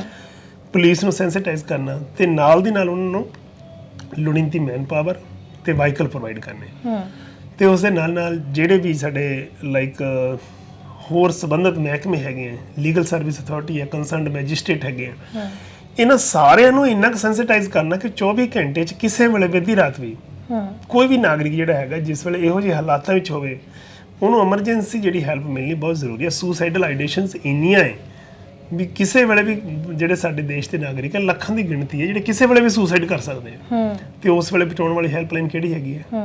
ਕੌਣ ਕਰੇਗਾ ਉੱਥੋਂ ਉਹਨਾਂ ਨੂੰ ਰੈਸਕਿਊ ਕਰਨਾ, ਉਹਨਾਂ ਦੀ ਇੱਕਦਮ ਉਹਨਾਂ ਨੂੰ ਹੈਂਡਲ ਕਰਨਾ ਕੌਣ? ਮਤਲਬ ਲਾਈਕ ਇਹਦੀ ਅਵੇਅਰਨੈਸ ਨਹੀਂ ਹੈਗੀ, ਹਸਪੀਟਲ ਦੇ ਅਰੇਂਜਮੈਂਟ ਨਹੀਂ ਹੈ। ਇਸ ਕਰਕੇ ਮੈਂ ਤੁਹਾਡੇ ਥਰੂ ਸਰਕਾਰ ਨੂੰ ਬੇਨਤੀ ਕਰਦਾ ਕਿ ਮੈਂਟਲ ਹੈਲਥ ਦੇ ਉੱਤੇ ਲੋੜੀਂਦਾ ਬਜਟ ਬਣਾਇਆ ਜਾਵੇ, ਹੈਲਥ ਦੇ ਉੱਤੇ ਲੋੜੀਂਦਾ ਬਜਟ ਬਣਾਇਆ ਜਾਵੇ ਤਾਂ ਕਿ ਨਾਗਰਿਕ ਜਿਹੜਾ ਹੈਗਾ ਉਸ ਨੂੰ ਸਮੇਂ ਸਿਰ ਸੰਭਾਲ ਉਹਦੀ ਹੋ ਸਕੇ ਤੇ ਉਹ ਵੀ ਠੀਕ ਹੋ ਕੇ ਦੁਬਾਰਾ ਆਦਰਸ਼ ਕਾਰਨ ਨਾਲ ਆਪਣੀ ਜ਼ਿੰਦਗੀ ਜੀ ਸਕੇ। ਸੋ ਇਹ ਤਾਂ ਸਰਕਾਰ ਦਾ ਪੱਖ ਸੀਗਾ ਕਿ ਸਰਕਾਰ ਨੂੰ ਜਿਹੜਾ ਹੈਗਾ ਉਹ ਕਰਨ ਦੀ ਲੋੜ ਹੈ, ਸੁਧਾਰ ਕਰਨ ਦੀ, ਇੱਦਾਂ ਦੇ ਲੋਜ਼ ਜਾਂ ਕਾਨੂੰਨ ਬਣਾਉਣ ਦੀ ਲੋੜ ਹੈ ਜਿਹੜਾ ਕਿ ਇਹੋ ਜਿਹੇ ਲੋਕਾਂ ਨੂੰ ਸਹਾਰਾ ਮਿਲ ਸਕੇ। ਸੋ ਇੱਕ ਗੱਲ ਇਹ ਵੀ ਹੈ ਕਿ ਬਹੁਤ ਸਾਰੇ ਲੋਕ ਜਿਹੜੇ ਲਵਾਰਿਸ ਨੇ ਜਾਂ ਜਿਨ੍ਹਾਂ ਗੁੰਮਸ਼ੁਦਾ ਨੇ ਹੈ ਨਾ, ਜਿਨ੍ਹਾਂ ਦਾ ਕੋਈ ਹੈ ਨਹੀਂਗਾ, ਜਾਂ ਫਿਰ ਕਈ ਕਾਰਨ ਇਹ ਵੀ ਹੋ ਸਕਦਾ ਕਿ ਘਰ ਦੇ ਅਫੋਰਡ ਨਹੀਂ ਕਰ ਪਾਉਂਦੇ ਆ, ਜਿਨ੍ਹਾਂ ਦੀ ਮੈਂਟਲ ਹੈਲਥ ਨਹੀਂ ਹੈ, ਜੋ ਫਿਜ਼ੀਕਲੀ ਉਹ ਸਹੀ ਨਹੀਂ ਹੈਗੇ। ਬਟ ਆਪਾਂ ਪਹਿਲਾਂ ਵੀ ਗੱਲ ਕੀਤੀ ਹੈ ਕਿ ਜਿਹੜੇ ਚੰਗੇ ਭਲੇ ਨੇ, ਜਿਵੇਂ ਕਿ ਤੁਸੀਂ ਵੀ ਦੱਸਿਆ ਹੋਇਆ ਕਿ ਚੰਗੇ ਅਹੁਦਿਆਂ 'ਤੇ ਹੋਣ ਦੇ ਬਾਵਜੂਦ ਵੀ ਇੱਥੇ ਆਉਂਦੇ ਰਹੇ। ਕਿਤੇ ਨਾ ਕਿਤੇ ਜਿਹੜਾ ਹੈਗਾ ਆਪਣੇ ਲੋਕਾਂ ਦੇ ਵਿੱਚ ਵੀ ਕਮੀ ਹੈ ਕਿ ਘਰੋਂ ਸਾਰਾ ਕੁਝ ਠੀਕ ਹੋਣ ਤੇ, ਆਰਥਿਕ ਪੱਖੋਂ ਠੀਕ ਹੋਣ ਤੇ ਵੀ ਉਹ ਆਪਣੇ ਮੈਂਬਰ ਦੀ ਜ਼ਿੰਮੇਵਾਰੀ ਨਹੀਂ ਸਮਝਦੇ, ਉਹਦੀ ਦੇਖ ਰੇਖ ਨਹੀਂ ਕਰਦੇ। ਹਾਂ ਬਿਲਕੁਲ, ਇਦਾਂ ਦੇ ਵੀ ਤੁਹਾਡੇ ਕੋਲ ਪੇਸ਼ੈਂਟ ਆਏ ਹੈਗੇ ਆ। ਮੈਂ ਕਿਹਾ ਜਿਹਦੇ ਵਿੱਚ ਮੈਂ ਤੁਹਾਨੂੰ ਐਗਜ਼ਾਮਪਲਾਂ ਦਵਾਂ, ਚਮਕੌਰ ਸਾਹਿਬ ਦੀਆਂ ਐਗਜ਼ਾਮਪਲਾਂ ਸਾਡੇ ਕੋਲ। ਚਮਕੌਰ ਸਾਹਿਬ ਜਿਹੜਾ ਜ਼ਿਲ੍ਹਾ ਰੂਪਨਗਰ ਦੇ ਵਿੱਚ ਹੈ, ਇੱਥੋਂ ਦੀਆਂ ਬੜੀਆਂ ਐਗਜ਼ਾਮਪਲਾਂ ਜਿਨ੍ਹਾਂ ਕੋਲ 25-25 ਕਿੱਲੇ ਜ਼ਮੀਨ ਦੇ ਵੀ ਸੀ, ਬੱਚਿਆਂ ਨੇ ਇਗਨੋਰ ਕਰ ਦਿੱਤਾ। ਉਸ ਤੋਂ ਪਹਿਲਾਂ ਵੀ ਇੱਕ ਬਜ਼ੁਰਗ ਜਿਹੜਾ ਸੀ, ਮੈਂ ਰੋਪੜ ਵਾਲੀ ਸਾਈਡ ਤੇ ਜਾ ਰਿਹਾ ਸੀ ਤੇ ਉਸ ਵੇਲੇ ਮੈਨੂੰ ਕੁਝ ਨੌਜਵਾਨਾਂ ਨੇ ਦੱਸਿਆ ਵੀ ਇੱਥੇ ਇੱਕ ਬਜ਼ੁਰਗ ਹੈ, ਤੇ ਜਦੋਂ ਅਸੀਂ ਜਾ ਕੇ ਦੇਖਿਆ ਲਾਗੇ ਤੇ ਮੇਰੇ ਕੋਲ ਉਸ ਵੇਲੇ ਮਹਿੰਦਰਾ ਜੀਪ ਸੀ ਤੇ ਬੜੀ ਠੰਡ, ਜਨਵਰੀ ਦਾ ਮਹੀਨਾ, ਤੇ 10 ਫੁੱਟ ਤੋਂ ਵੀ ਬੰਦਾ ਨਹੀਂ ਸੀ ਦਿਖ ਰਿਹਾ। ਤੇ ਮੈਂ ਉਹਨੂੰ ਕਿਹਾ ਤੁਸੀਂ ਇੰਨੀ ਸਰਦੀ 'ਚ ਇੱਥੇ? ਕਹਿੰਦੇ ਵੀ ਪਿੱਛੇ ਹਟ ਜਾ, ਮੇਰੇ ਲਾਗੇ ਨਾ। ਉਹਨੇ ਬੜੇ ਕਈ ਵਾਰ ਮੈਨੂੰ ਇੱਦਾਂ ਕਿਹਾ। ਮੈਂ ਕਹਿੰਦਾ ਬਜ਼ੁਰਗ ਤੁਸੀਂ ਠੀਕ ਹੋ ਜਾਣਾ। ਵੀ ਚਲੋ, ਕਹਿੰਦੇ ਮੇਰੇ ਲਈ ਕੁਝ ਕਰ ਸਕਦਾ, ਟੂਆ ਪੱਟ ਲੈ ਤੇ ਮੈਨੂੰ ਦੱਬ ਦੇ। ਮਤਲਬ ਇੰਨਾ ਜ਼ਿਆਦਾ ਨਿਰਾਸ਼ ਹੋ ਚੁੱਕਿਆ ਸੀ, ਹੈ ਨਾ। ਤੇ ਚਲੋ ਅਸੀਂ ਉਹਨਾਂ ਨੂੰ ਰਿਕੁਐਸਟ ਕੀਤੀ ਤੇ ਸਾਡੇ ਨਾਲ ਆ ਗਏ, ਕਹਿੰਦੇ ਮੈਨੂੰ ਹਸਪੀਟਲ ਲੈ ਗਏ, ਥੋੜ੍ਹੀ ਜਿਹੀ ਹੈਲਪ ਨਾਲ ਟ੍ਰੀਟਮੈਂਟ ਲਈ ਉਹ ਇੰਪਰੂਵ ਹੋ ਗਏ ਬੜਾ। ਫਿਰ ਉਹਨਾਂ ਨੇ ਬੜੀ ਗੁਰਬਾਣੀ ਕੰਠ, ਬੜਾ ਕੁਛ। ਮੈਂ ਉਹਨੂੰ ਪੁੱਛਣਾ ਜਦੋਂ ਨਹਾਉਣ ਲੱਗਣਾ, ਮੈਂ ਕਿਹਾ ਜੀ ਤੁਸੀਂ ਦੱਸੋ ਹੁਣ ਤਾਂ ਘਰ ਆਪਾਂ ਜਾ ਕੇ ਆਈਏ, ਯਾਦ ਆ ਗਿਆ ਹੁਣ। ਕਹਿੰਦਾ ਮੇਰਾ ਕੋਈ ਹੋਵੇ ਤੇ ਮੈਂ ਇੱਦਾਂ ਰੁੜਦਾ ਜੇ ਮੇਰਾ ਕੋਈ ਹੁੰਦਾ। ਤੇ ਚਲੋ ਫਿਰ ਉਹਨੇ ਬੜਾ ਕੁਛ, ਜਦੋਂ ਉਹਦੇ ਭਾਵ ਜੋ ਉਹਨਾਂ ਨੇ ਗਾਉਣਾ ਹੈ ਨਾ, ਕਹਿੰਦਾ ਹੇ ਮਾਲਕ ਤੇਰੇ ਨਾਮ ਤੇ ਘਰ ਤਾਂ ਰੋਜ਼ ਨਵੇਂ ਬਣ ਰਹੇ, ਪਰ ਤੇਰੇ ਬੰਦੇ ਜਿਹੜੇ ਬੇਬਸ ਲਾਚਾਰ ਰੋਲ ਕੇ ਮਰ ਰਹੇ ਹੈ। ਤੇਰੇ ਘਰਾਂ ਨੂੰ ਤਾਂ ਸੋਨਾ ਲਾ ਕੇ ਸ਼ਿੰਗਾਰਿਆ ਜਾ ਰਿਹਾ, ਪਰ ਤੇਰਾ ਬੰਦਾ ਜਿਹੜਾ ਬੇਬਸ ਤੇ ਲਾਚਾਰ ਹੈ ਉਹ ਦੁਰਕਾਰਿਆ ਜਾ ਰਿਹਾ। ਵੀ ਕੈਸਾ ਧਰਮ ਹੈ, ਰੂਹਾਨੀਅਤ ਕੈਸੀ ਹੈ, ਕੈਸੀ ਸਮਾਜ ਸੇਵਾ, ਇਹ ਇਨਸਾਨੀਅਤ ਕੈਸੀ ਹੈ। ਵੀ ਦਇਆ ਦੇ ਵਿੱਚੋਂ ਧਰਮ ਜਨਮ ਲੈਂਦਾ। ਵੀ ਦਇਆ ਦਾ ਤਾਂ ਕਾਲ ਵੱਧਦਾ ਜਾ ਰਿਹਾ। ਅੱਜ ਗੁਰੂਆਂ ਪੀਰਾਂ ਫਕੀਰਾਂ ਦੀ ਧਰਤੀ ਤੇ ਲੋਕਤੰਤਰ ਦੇਸ਼ ਦੇ ਵਿੱਚ ਕਿ ਬੇਬਸ ਤੇ ਲਾਚਾਰ ਨਾਲ ਰੋਲ ਕੇ ਮਰਦਾ ਜਾ ਰਿਹਾ। ਬੜੀ ਵੈਸੇ ਉਹਨਾਂ ਨੇ ਬਹੁਤ ਕੁਛ, ਉਹਨਾਂ ਨੂੰ ਕੰਠ ਤੇ ਬੜਾ ਕੁਛ ਉਹਨਾਂ ਨੇ ਸੁਣਾਉਣਾ। ਤੇ ਉਹਨਾਂ ਦੇ ਵਾਰਸ ਵੀ ਅਖੀਰ ਤੇ ਜਿਹੜੇ ਸੀ ਜਦੋਂ ਕੋਈ ਵਿਜ਼ਿਟ ਕਰਨ ਵਾਸਤੇ ਆਇਆ ਉਹਨੇ ਪਛਾਣ ਲਿਆ ਵੀ ਤੇ ਬਹੁਤ ਟੈਕਨੀਕਲ ਪਰਸਨ ਹੈਗੇ ਆ ਵੀ ਚਮਕੌਰ ਸਾਹਿਬ ਦੇ ਹਨ। ਤੇ ਪਰ ਉਹ ਬਹੁਤ ਅਸੀਂ ਮਿੰਨਤਾਂ ਕਰ ਕਰਕੇ ਫਿਰ ਭੇਜੇ ਵੀ ਤੁਹਾਨੂੰ ਲੈ ਕੇ ਆਵਾਂਗੇ, ਇੱਕ ਵਾਰ ਜਾਇਆ ਹੁਣ ਤੁਸੀਂ ਘਰ। ਤੇ ਕਹਿੰਦੇ ਵੀ ਨਹੀਂ ਮੈਂ ਰੁੜ ਜਾਵਾਂਗਾ। ਫਿਰ ਤੁਸੀਂ ਇੱਥੇ ਵੀ ਫੀਲਿੰਗ ਦੇਖੀ ਹੋਣੀ ਇਹਨਾਂ ਦੀ, ਹੈ ਨਾ। ਤੇ ਕਈਆਂ ਨੇ ਇਹ ਵੀ ਕਿਹਾ, ਕਹਿੰਦੇ ਉਹ ਮੇਰਾ ਪਰਿਵਾਰ ਆ ਗਿਆ। ਮੈਂ ਕਿਹਾ ਚਲੋ ਬੜੀ ਖੁਸ਼ੀ ਦੀ ਗੱਲ ਹੈ। ਕਹਿੰਦੇ ਨਹੀਂ ਮੇਰੀ ਪੈਨਸ਼ਨ ਲੈਣ ਵਾਸਤੇ ਆਏ, ਇਹਨਾਂ ਨੂੰ ਪੈਨਸ਼ਨ ਚਾਹੀਦੀ ਹੈ। ਫਿਰ ਸਾਨੂੰ ਬੜੀ ਹੈਰਾਨੀ ਵੀ ਅੱਛਾ ਇਹਨਾਂ ਦੇ ਵਾਰਸ ਨਹੀਂ ਹੈਗੇ, ਇਹਨਾਂ ਦੀਆਂ ਪ੍ਰਾਪਰਟੀਆਂ ਦੇ ਇਹਨਾਂ ਦੇ ਪੈਸਿਆਂ ਦੇ ਵਾਰਸ ਹੈਗੇ। ਇੱਦਾਂ ਹੀ ਸਾਡੇ ਕੋਲ ਵਾਰਸ ਕਹਿ ਕੇ ਇੱਕ ਵਾਰ ਦਾਖਲ ਕਰਾ ਗਏ ਸੀ, ਉਹਦੀ ਫੋਟੋ ਖਿੱਚ ਲਈ ਤੇ ਕਹਿੰਦੇ ਸਾਨੂੰ ਬੜਾ ਤਰਸ ਆਇਆ ਤੇ ਵੀ ਭਰਾਵਾ ਅਸਲ ਵਾਰਸਾਂ ਨੂੰ ਸੰਭਾਲ ਲੈਂਦਾ, ਪਰ ਸਾਨੂੰ ਮਤਲਬ ਜਦੋਂ ਤਰਸ ਆਇਆ ਤੇ ਫਿਰ ਕਹਿੰਦੇ ਇਸ ਕਰਕੇ ਤੁਹਾਡੇ ਕੋਲ ਲੈ ਕੇ ਆਏ ਆ ਤੇ ਪੁਲਿਸ ਵੱਲੋਂ DDR ਕਰਾ ਕੇ। ਤੇ ਉਸ ਵੇਲੇ ਅਸੀਂ ਦੇਖਿਆ ਉਹਨਾਂ ਦੀ ਹਾਲਤ ਕਾਫੀ ਖਰਾਬ ਸੀ। ਅਸੀਂ ਉਹਨੂੰ ਦਾਖਲ ਕਰਕੇ ਤੇ ਉਹਨਾਂ ਦੀ ਫੋਟੋ ਲੈ ਕੇ ਤੇ ਨਾਲ ID ਪ੍ਰੂਫ ਲੈ ਕੇ ਤੇ ਉਹਨਾਂ ਨੂੰ ਅਸੀਂ ਉਸ ਵੇਲੇ ਭੇਜਤਾ ਤੇ ਅਸੀਂ ਉਹਨੂੰ ਹਸਪੀਟਲ ਲੈ ਕੇ ਉਹਨੇ ਰੈਫਰ ਕਰਤਾ ਚੰਡੀਗੜ੍ਹ। ਟ੍ਰੀਟਮੈਂਟ ਚੱਲਿਆ ਤੇ ਉੱਥੋਂ ਇੰਪਰੂਵ ਹੋ ਗਏ ਤੇ ਫਿਰ ਉਹਨਾਂ ਨੂੰ ਜਦੋਂ ਡਿਸਚਾਰਜ ਕੀਤਾ ਤੇ ਉਸ ਤੋਂ ਬਾਅਦ ਮੈਂ ਪੁੱਛਿਆ, ਮੈਂ ਤੁਹਾਨੂੰ ਯਾਦ ਆਇਆ ਤੁਸੀਂ ਕਿੱਥੋਂ ਦੇ ਰਹਿਣ ਵਾਲੇ ਆ? ਕਹਿੰਦੇ ਨਵਾਂ ਸ਼ਹਿਰ ਦਾ। ਮੈਂ ਕਿਹਾ ਜਿਹੜੇ ਦਾਖਲ ਕਰਾ ਗਏ ਸੀ ਉਹਨਾਂ ਦਾ ID ਪ੍ਰੂਫ ਨਵਾਂ ਸ਼ਹਿਰ ਦੇ, ਮੈਂ ਤੁਹਾਨੂੰ ਦਿਖਾਵਾਂ ਤੁਸੀਂ ਪਹਿਚਾਣ ਸਕਦੇ ਹੋ? ਕਹਿੰਦੇ ਦਿਖਾਓ। ਜੇ ਮੈਂ ਦਿਖਾਇਆ ਉਹਨਾਂ ਨੂੰ, ਕਹਿੰਦੇ ਮੇਰੀ ਫੈਮਿਲੀ ਹੈ। ਜਿਹੜੇ ਲਵਾਰਸ ਕਹਿ ਕੇ ਦਾਖਲ ਕਰਾ ਗਏ ਤੇ ਕਹਿੰਦੇ ਮੈਨੂੰ ਮਿਲਾ ਦਿਓ। ਮੈਂ ਬਹੁਤ ਕਮਾਈ ਕੀਤੀ, ਬਹੁਤ ਕਮਾਈ ਕੀਤੀ। ਆਪਣੇ ਹੀ ਮੈਂਬਰ ਨੂੰ ਲਵਾਰਸ ਕਹਿ ਕੇ ਛੱਡ ਦਿੱਤਾ। ਦਾਖਲ ਕਰ ਉਸ ਵੇਲੇ ਇੰਗਲੈਂਡ ਸੀ, UK ਸੀ, ਉਹ UK 'ਚ ਉੱਥੇ ਕੰਮ ਕਰਦਾ ਸੀ। ਬਹੁਤ ਮਤਲਬ ਉਹਨੇ ਮਿਹਨਤ ਕੀਤੀ, ਬੜੀ ਪ੍ਰਾਪਰਟੀ ਬਣਾਈ। ਅਸੀਂ ਉੱਥੇ ਗਏ ਤੇ ਉਹਨੇ ਦਿਖਾਇਆ ਸਾਨੂੰ ਤੇ ਉਹਨਾਂ ਦੇ ਪਰਿਵਾਰਾਂ ਦੇ ਨਾਮ ਦੱਸੇ ਤੇ ਉਹਨਾਂ ਦੇ ਫੋਨ ਨੰਬਰ ਵੀ ਦਿੱਤੇ ਤੇ ਜੀਵਨ ਸਾਥੀ ਨਾਲ ਗੱਲ ਕੀਤੀ। ਉਹ ਕਹਿੰਦੀ ਮੈਂ ਪੰਚਕੂਲੇ ਤੋਂ ਬੋਲਦੀ ਹਾਂ, ਮੈਨੂੰ ਨਹੀਂ ਪਤਾ ਇਹ ਕੌਣ ਹੈ। ਬ੍ਰਦਰਸ ਨਾਲ ਗੱਲ ਕੀਤੀ, ਕਹਿੰਦੇ ਅਸੀਂ ਲੁਧਿਆਣੇ ਤੋਂ ਬੋਲਦੇ ਹਾਂ, ਸਾਨੂੰ ਨਹੀਂ ਪਤਾ ਇਹ ਕੌਣ ਹੈ। ਤੇ ਬੇਟਾ ਵੀ ਤੇ ਫਾਦਰ ਇਨ ਲਾ ਕੋਈ ਮੰਨਣ ਨੂੰ ਤਿਆਰ ਨਹੀਂ ਹੋਇਆ। ਚਲੋ ਆ ਕੇ ਅਸੀਂ ਦੱਸਿਆ ਸੀ ਕਿ ਵੀ ਤੁਸੀਂ ਕੋਈ ਗੱਲ ਨਹੀਂ, ਜੇ ਸਿਹਤ ਤੁਹਾਡੀ ਹੋਰ ਠੀਕ ਹੋਣੀ ਚਾਹੀਦੀ ਹੈਗੀ ਹੈ। ਤੇ ਫਿਰ ਜਦੋਂ ਪਤਾ ਲੱਗਿਆ ਵੀ ਗੱਲ ਕੀ ਸੀ, ਕਹਿੰਦੇ ਇਹਨਾਂ ਨੂੰ ਉੱਥੇ ਪੈਰਾਲਾਈਸਿਸ ਦਾ ਅਟੈਕ ਹੋ ਗਿਆ UK 'ਚ। ਤੇ ਇਹ ਆਪਣੇ ਵਤਨਾਂ ਨੂੰ ਆਇਆ ਵੀ ਮੈਨੂੰ ਮੇਰਾ ਪਰਿਵਾਰ ਸੰਭਾਲੂਗਾ। ਹੁਣ ਮੈਂ ਬਹੁਤ ਕੀਤਾ ਨਾ ਪਰਿਵਾਰ ਲਈ। ਇੱਥੇ ਆ ਕੇ ਦੁਬਾਰਾ ਅਟੈਕ ਫਿਰ ਹੋ ਗਿਆ। ਫਿਰ ਉਹ ਪਾਣੀ ਪੀਣ ਤੋਂ ਵੀ ਮਥਾਜ ਹੋ ਗਿਆ ਆਪਣੇ ਆਪ ਤੇ ਉਹਨਾਂ ਨੇ ਬਹੁਤ ਸਮਝ ਕੇ ਫਿਰ ਸਾਡੇ ਕੋਲ ਦਾਖਲ ਕਰਾ ਦਿੱਤਾ। ਤੇ ਸਾਡੇ ਕੋਲ ਫਿਰ ਅਖੀਰ ਤੇ ਜਦੋਂ ਮੈਂ ਉਹਨੂੰ ਦੱਸਿਆ ਵੀ ਜੇ ਮੰਨਣ ਨੂੰ ਵੀ ਕੋਈ ਤਿਆਰ ਨਹੀਂ ਹੈਗਾ ਤਾਂ ਫਿਰ ਲਾਈਕ ਉਹਦੀ ਹਾਲਤ ਫਿਰ ਖਰਾਬ ਹੋਈ। ਫਿਰ ਅਸੀਂ ਬੱਤੀ ਹਸਪੀਟਲ ਲੈ ਗਏ। ਉੱਥੇ ਬਾਰ-ਬਾਰ ਕਹਿੰਦਾ ਰਿਹਾ ਵੀ ਮੈਨੂੰ ਮੇਰੇ ਪਰਿਵਾਰ ਨੂੰ ਮਿਲਾ ਦਿਓ। ਕਹਿਣ ਤੋਂ ਮੇਰਾ ਭਾਵ ਇਹ ਹੈ ਵੀ ਅਖੀਰਲੇ ਦਮ ਤੱਕ ਆਪਣੇ ਨੂੰ ਮਿਲਣ ਲਈ ਤਰਸਦਾ ਹੀ ਸੰਸਾਰ ਨੂੰ ਅਲਵਿਦਾ ਕਹਿ ਗਿਆ। ਤੇ ਫਿਰ ਜਦੋਂ ਉਹਨਾਂ ਦਾ ਪੋਸਟਮਾਰਟਮ ਦੀ ਗੱਲ ਆਈ ਸੀ, ਪੁਲਿਸ ਨੂੰ ਕਿਹਾ ਕਿ ਲਾਈਕ ਇਹਦਾ ਪੋਸਟਮਾਰਟਮ, ਕਹਿੰਦੇ ਜੀ 72 ਘੰਟੇ ਬੋਡੀ ਰੱਖਣੀ ਹੈ। ਮੈਂ ਕਿਹਾ ਕੀ ਗੱਲ? ਕਹਿੰਦੇ ਨਹੀਂ ਵਾਰਸ ਲੱਭ ਸਕਦੇ। ਮੈਂ ਕਿਹਾ ਵਾਰਸਾਂ ਦੇ ਹੁੰਦੇ ਲਵਾਰਸ ਹੋਇਆ ਹੋਇਆ। ਕਹਿੰਦੇ ਇੱਦਾਂ ਕਿਵੇਂ? ਮੈਂ ਤਰੀਕੇ ਨਾਲ ਗੱਲ ਕਰ ਲਓ, ਇਹ ਨੰਬਰ ਹੈ। ਉਹਨੇ ਗੱਲ ਕੀਤੀ, ਪੁਲਿਸ ਕੋਲ ਨਹੀਂ ਮੰਨਿਆ ਉਹ। ਤੇ ਉਸ ਤੋਂ ਬਾਅਦ ਪੁਲਿਸ ਨੇ ਕਿਹਾ ਵੀ ਇਹਦੀ ਡੈਥ ਹੋ ਚੁੱਕੀ ਹੈ ਤੇ ਪ੍ਰਭ ਆਸਰਾ ਸੰਸਥਾ 'ਚ ਦਾਖਲ ਸੀ। ਉਹਨੂੰ ਉਸੇ ਵੇਲੇ ਉਸੇ ਨੰਬਰ ਤੋਂ ਕੱਟਣ ਨਹੀਂ ਦਿੱਤਾ। ਕਹਿੰਦੇ ਹਰ ਕੀਮਤ ਤੇ ਡੈੱਡ ਬੋਡੀ ਚਾਹੀਦੀ ਹੈ। ਉਹ ਕਹਿੰਦਾ ਕੀ ਗੱਲ ਹੈ? ਉਹ ਕਹਿੰਦੇ ਇਹਦੀ ਪ੍ਰਾਪਰਟੀ ਕੀ ਜਗ੍ਹਾ ਹੈਗੀ, ਤੁਹਾਨੂੰ ਡੈਥ ਸਰਟੀਫਿਕੇਟ ਚਾਹੀਦਾ ਹੈਗਾ। ਪ੍ਰਾਪਰਟੀ ਸਾਡੇ ਨਾਮ ਕਿਵੇਂ ਹੋਏਗੀ? ਉਸੇ ਵਕਤ ਕਿਹਾ ਉਹਨਾਂ ਨੇ। ਉਸੇ ਵਕਤ ਕਿ ਇੱਕ ਤਾਂ ਹੁੰਦਾ ਨਾ ਦੁਬਾਰੇ ਕਾਲ ਕਰਕੇ, ਉਸੇ ਵਕਤ ਉਹਨੇ ਕਿਹਾ ਵੀ ਤੁਸੀਂ ਆ ਕੇ ਮਿਲਿਓ ਵੀ ਇਹ ਸਾਡੇ ਕੋਲ ਇੱਥੇ ਕੀ ਕਹਿਣਾ ਚਾਹੁੰਦੇ ਤੁਸੀਂ। ਤੇ ਫਿਰ ਚਲੋ ਕੁੱਲ ਮਿਲਾ ਕੇ ਇੱਦਾਂ ਦੇ ਵੀ ਕਈ ਕੇਸ ਹੋਏ ਸਾਡੇ ਕੋਲ।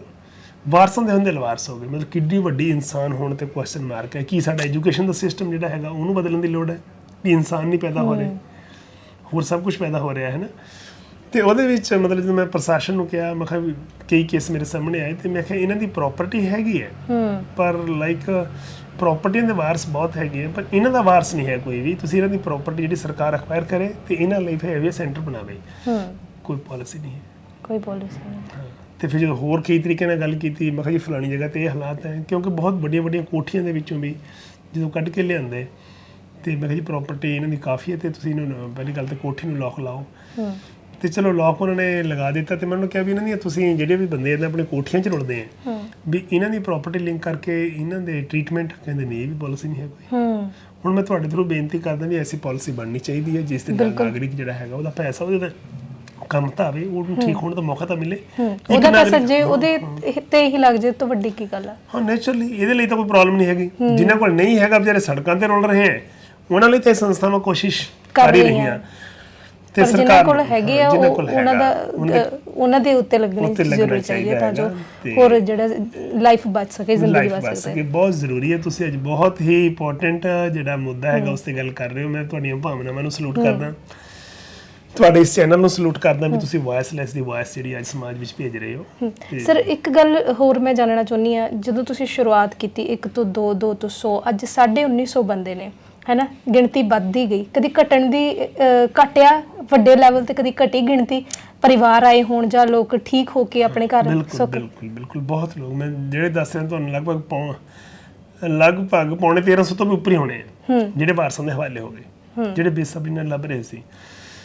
ਉਹਨਾਂ ਦੀਆਂ ਕਹਾਣੀਆਂ ਵੀ ਬਹੁਤ ਇਦਾਂ ਦੀਆਂ ਜਿਹੜੇ 5-5 ਗੱਡੀਆਂ ਲੈ ਕੇ ਲੱਭ ਰਹੇ ਸੀ ਘਰੋਂ ਵੀ ਹਾਂ ਸਾਡੇ ਮਾਤਾ ਜੀ 25 ਸਾਲ ਬਾਅਦ ਇੱਕ ਦੇ ਮਤਲਬ ਜਦੋਂ ਅਸੀਂ ਪੁਲਿਸ ਪ੍ਰਸ਼ਾਸਨ ਦੇ ਥਰੂ ਜਦੋਂ ਉੱਥੇ ਗੱਲ ਕੀਤੀ ਤਾਂ ਉਸ ਦੇ ਵਿੱਚ ਉਹਨਾਂ ਦਾ ਬੇਟਾ ਜਿਹੜਾ ਸੀ ਉਹਨੇ ਉਸੇ ਵੇਲੇ ਮਤਲਬ ਸਾਡੇ ਕੋਲ ਪਹੁੰਚੇ ਪਰਿਵਾਰ ਹੋਰ ਮੈਂਬਰਾਂ ਨੂੰ ਲੈ ਕੇ, ਕਹਿੰਦੇ ਮੈਂ 1 ਸਾਲ ਦਾ ਸੀ ਜਿਸ ਵੇਲੇ ਮੇਰੀ ਮਾਂ ਮੇਥੋਂ ਅਲੱਗ ਹੋ ਗਈ, ਹਸਪੀਟਲ ਟ੍ਰੀਟਮੈਂਟ ਚੱਲ ਰਿਹਾ ਸੀ। ਸਾਡੇ ਕੋਲ 3 ਸਾਲ ਪਹਿਲਾਂ ਆਈ ਸੀ ਤੇ ਟ੍ਰੀਟਮੈਂਟ ਨਾਲ ਇੰਪਰੂਵ ਹੋ ਗਈ, ਉਹਨੂੰ ਯਾਦਦਾਸ਼ਤ ਵਾਪਸ ਆ ਗਈ।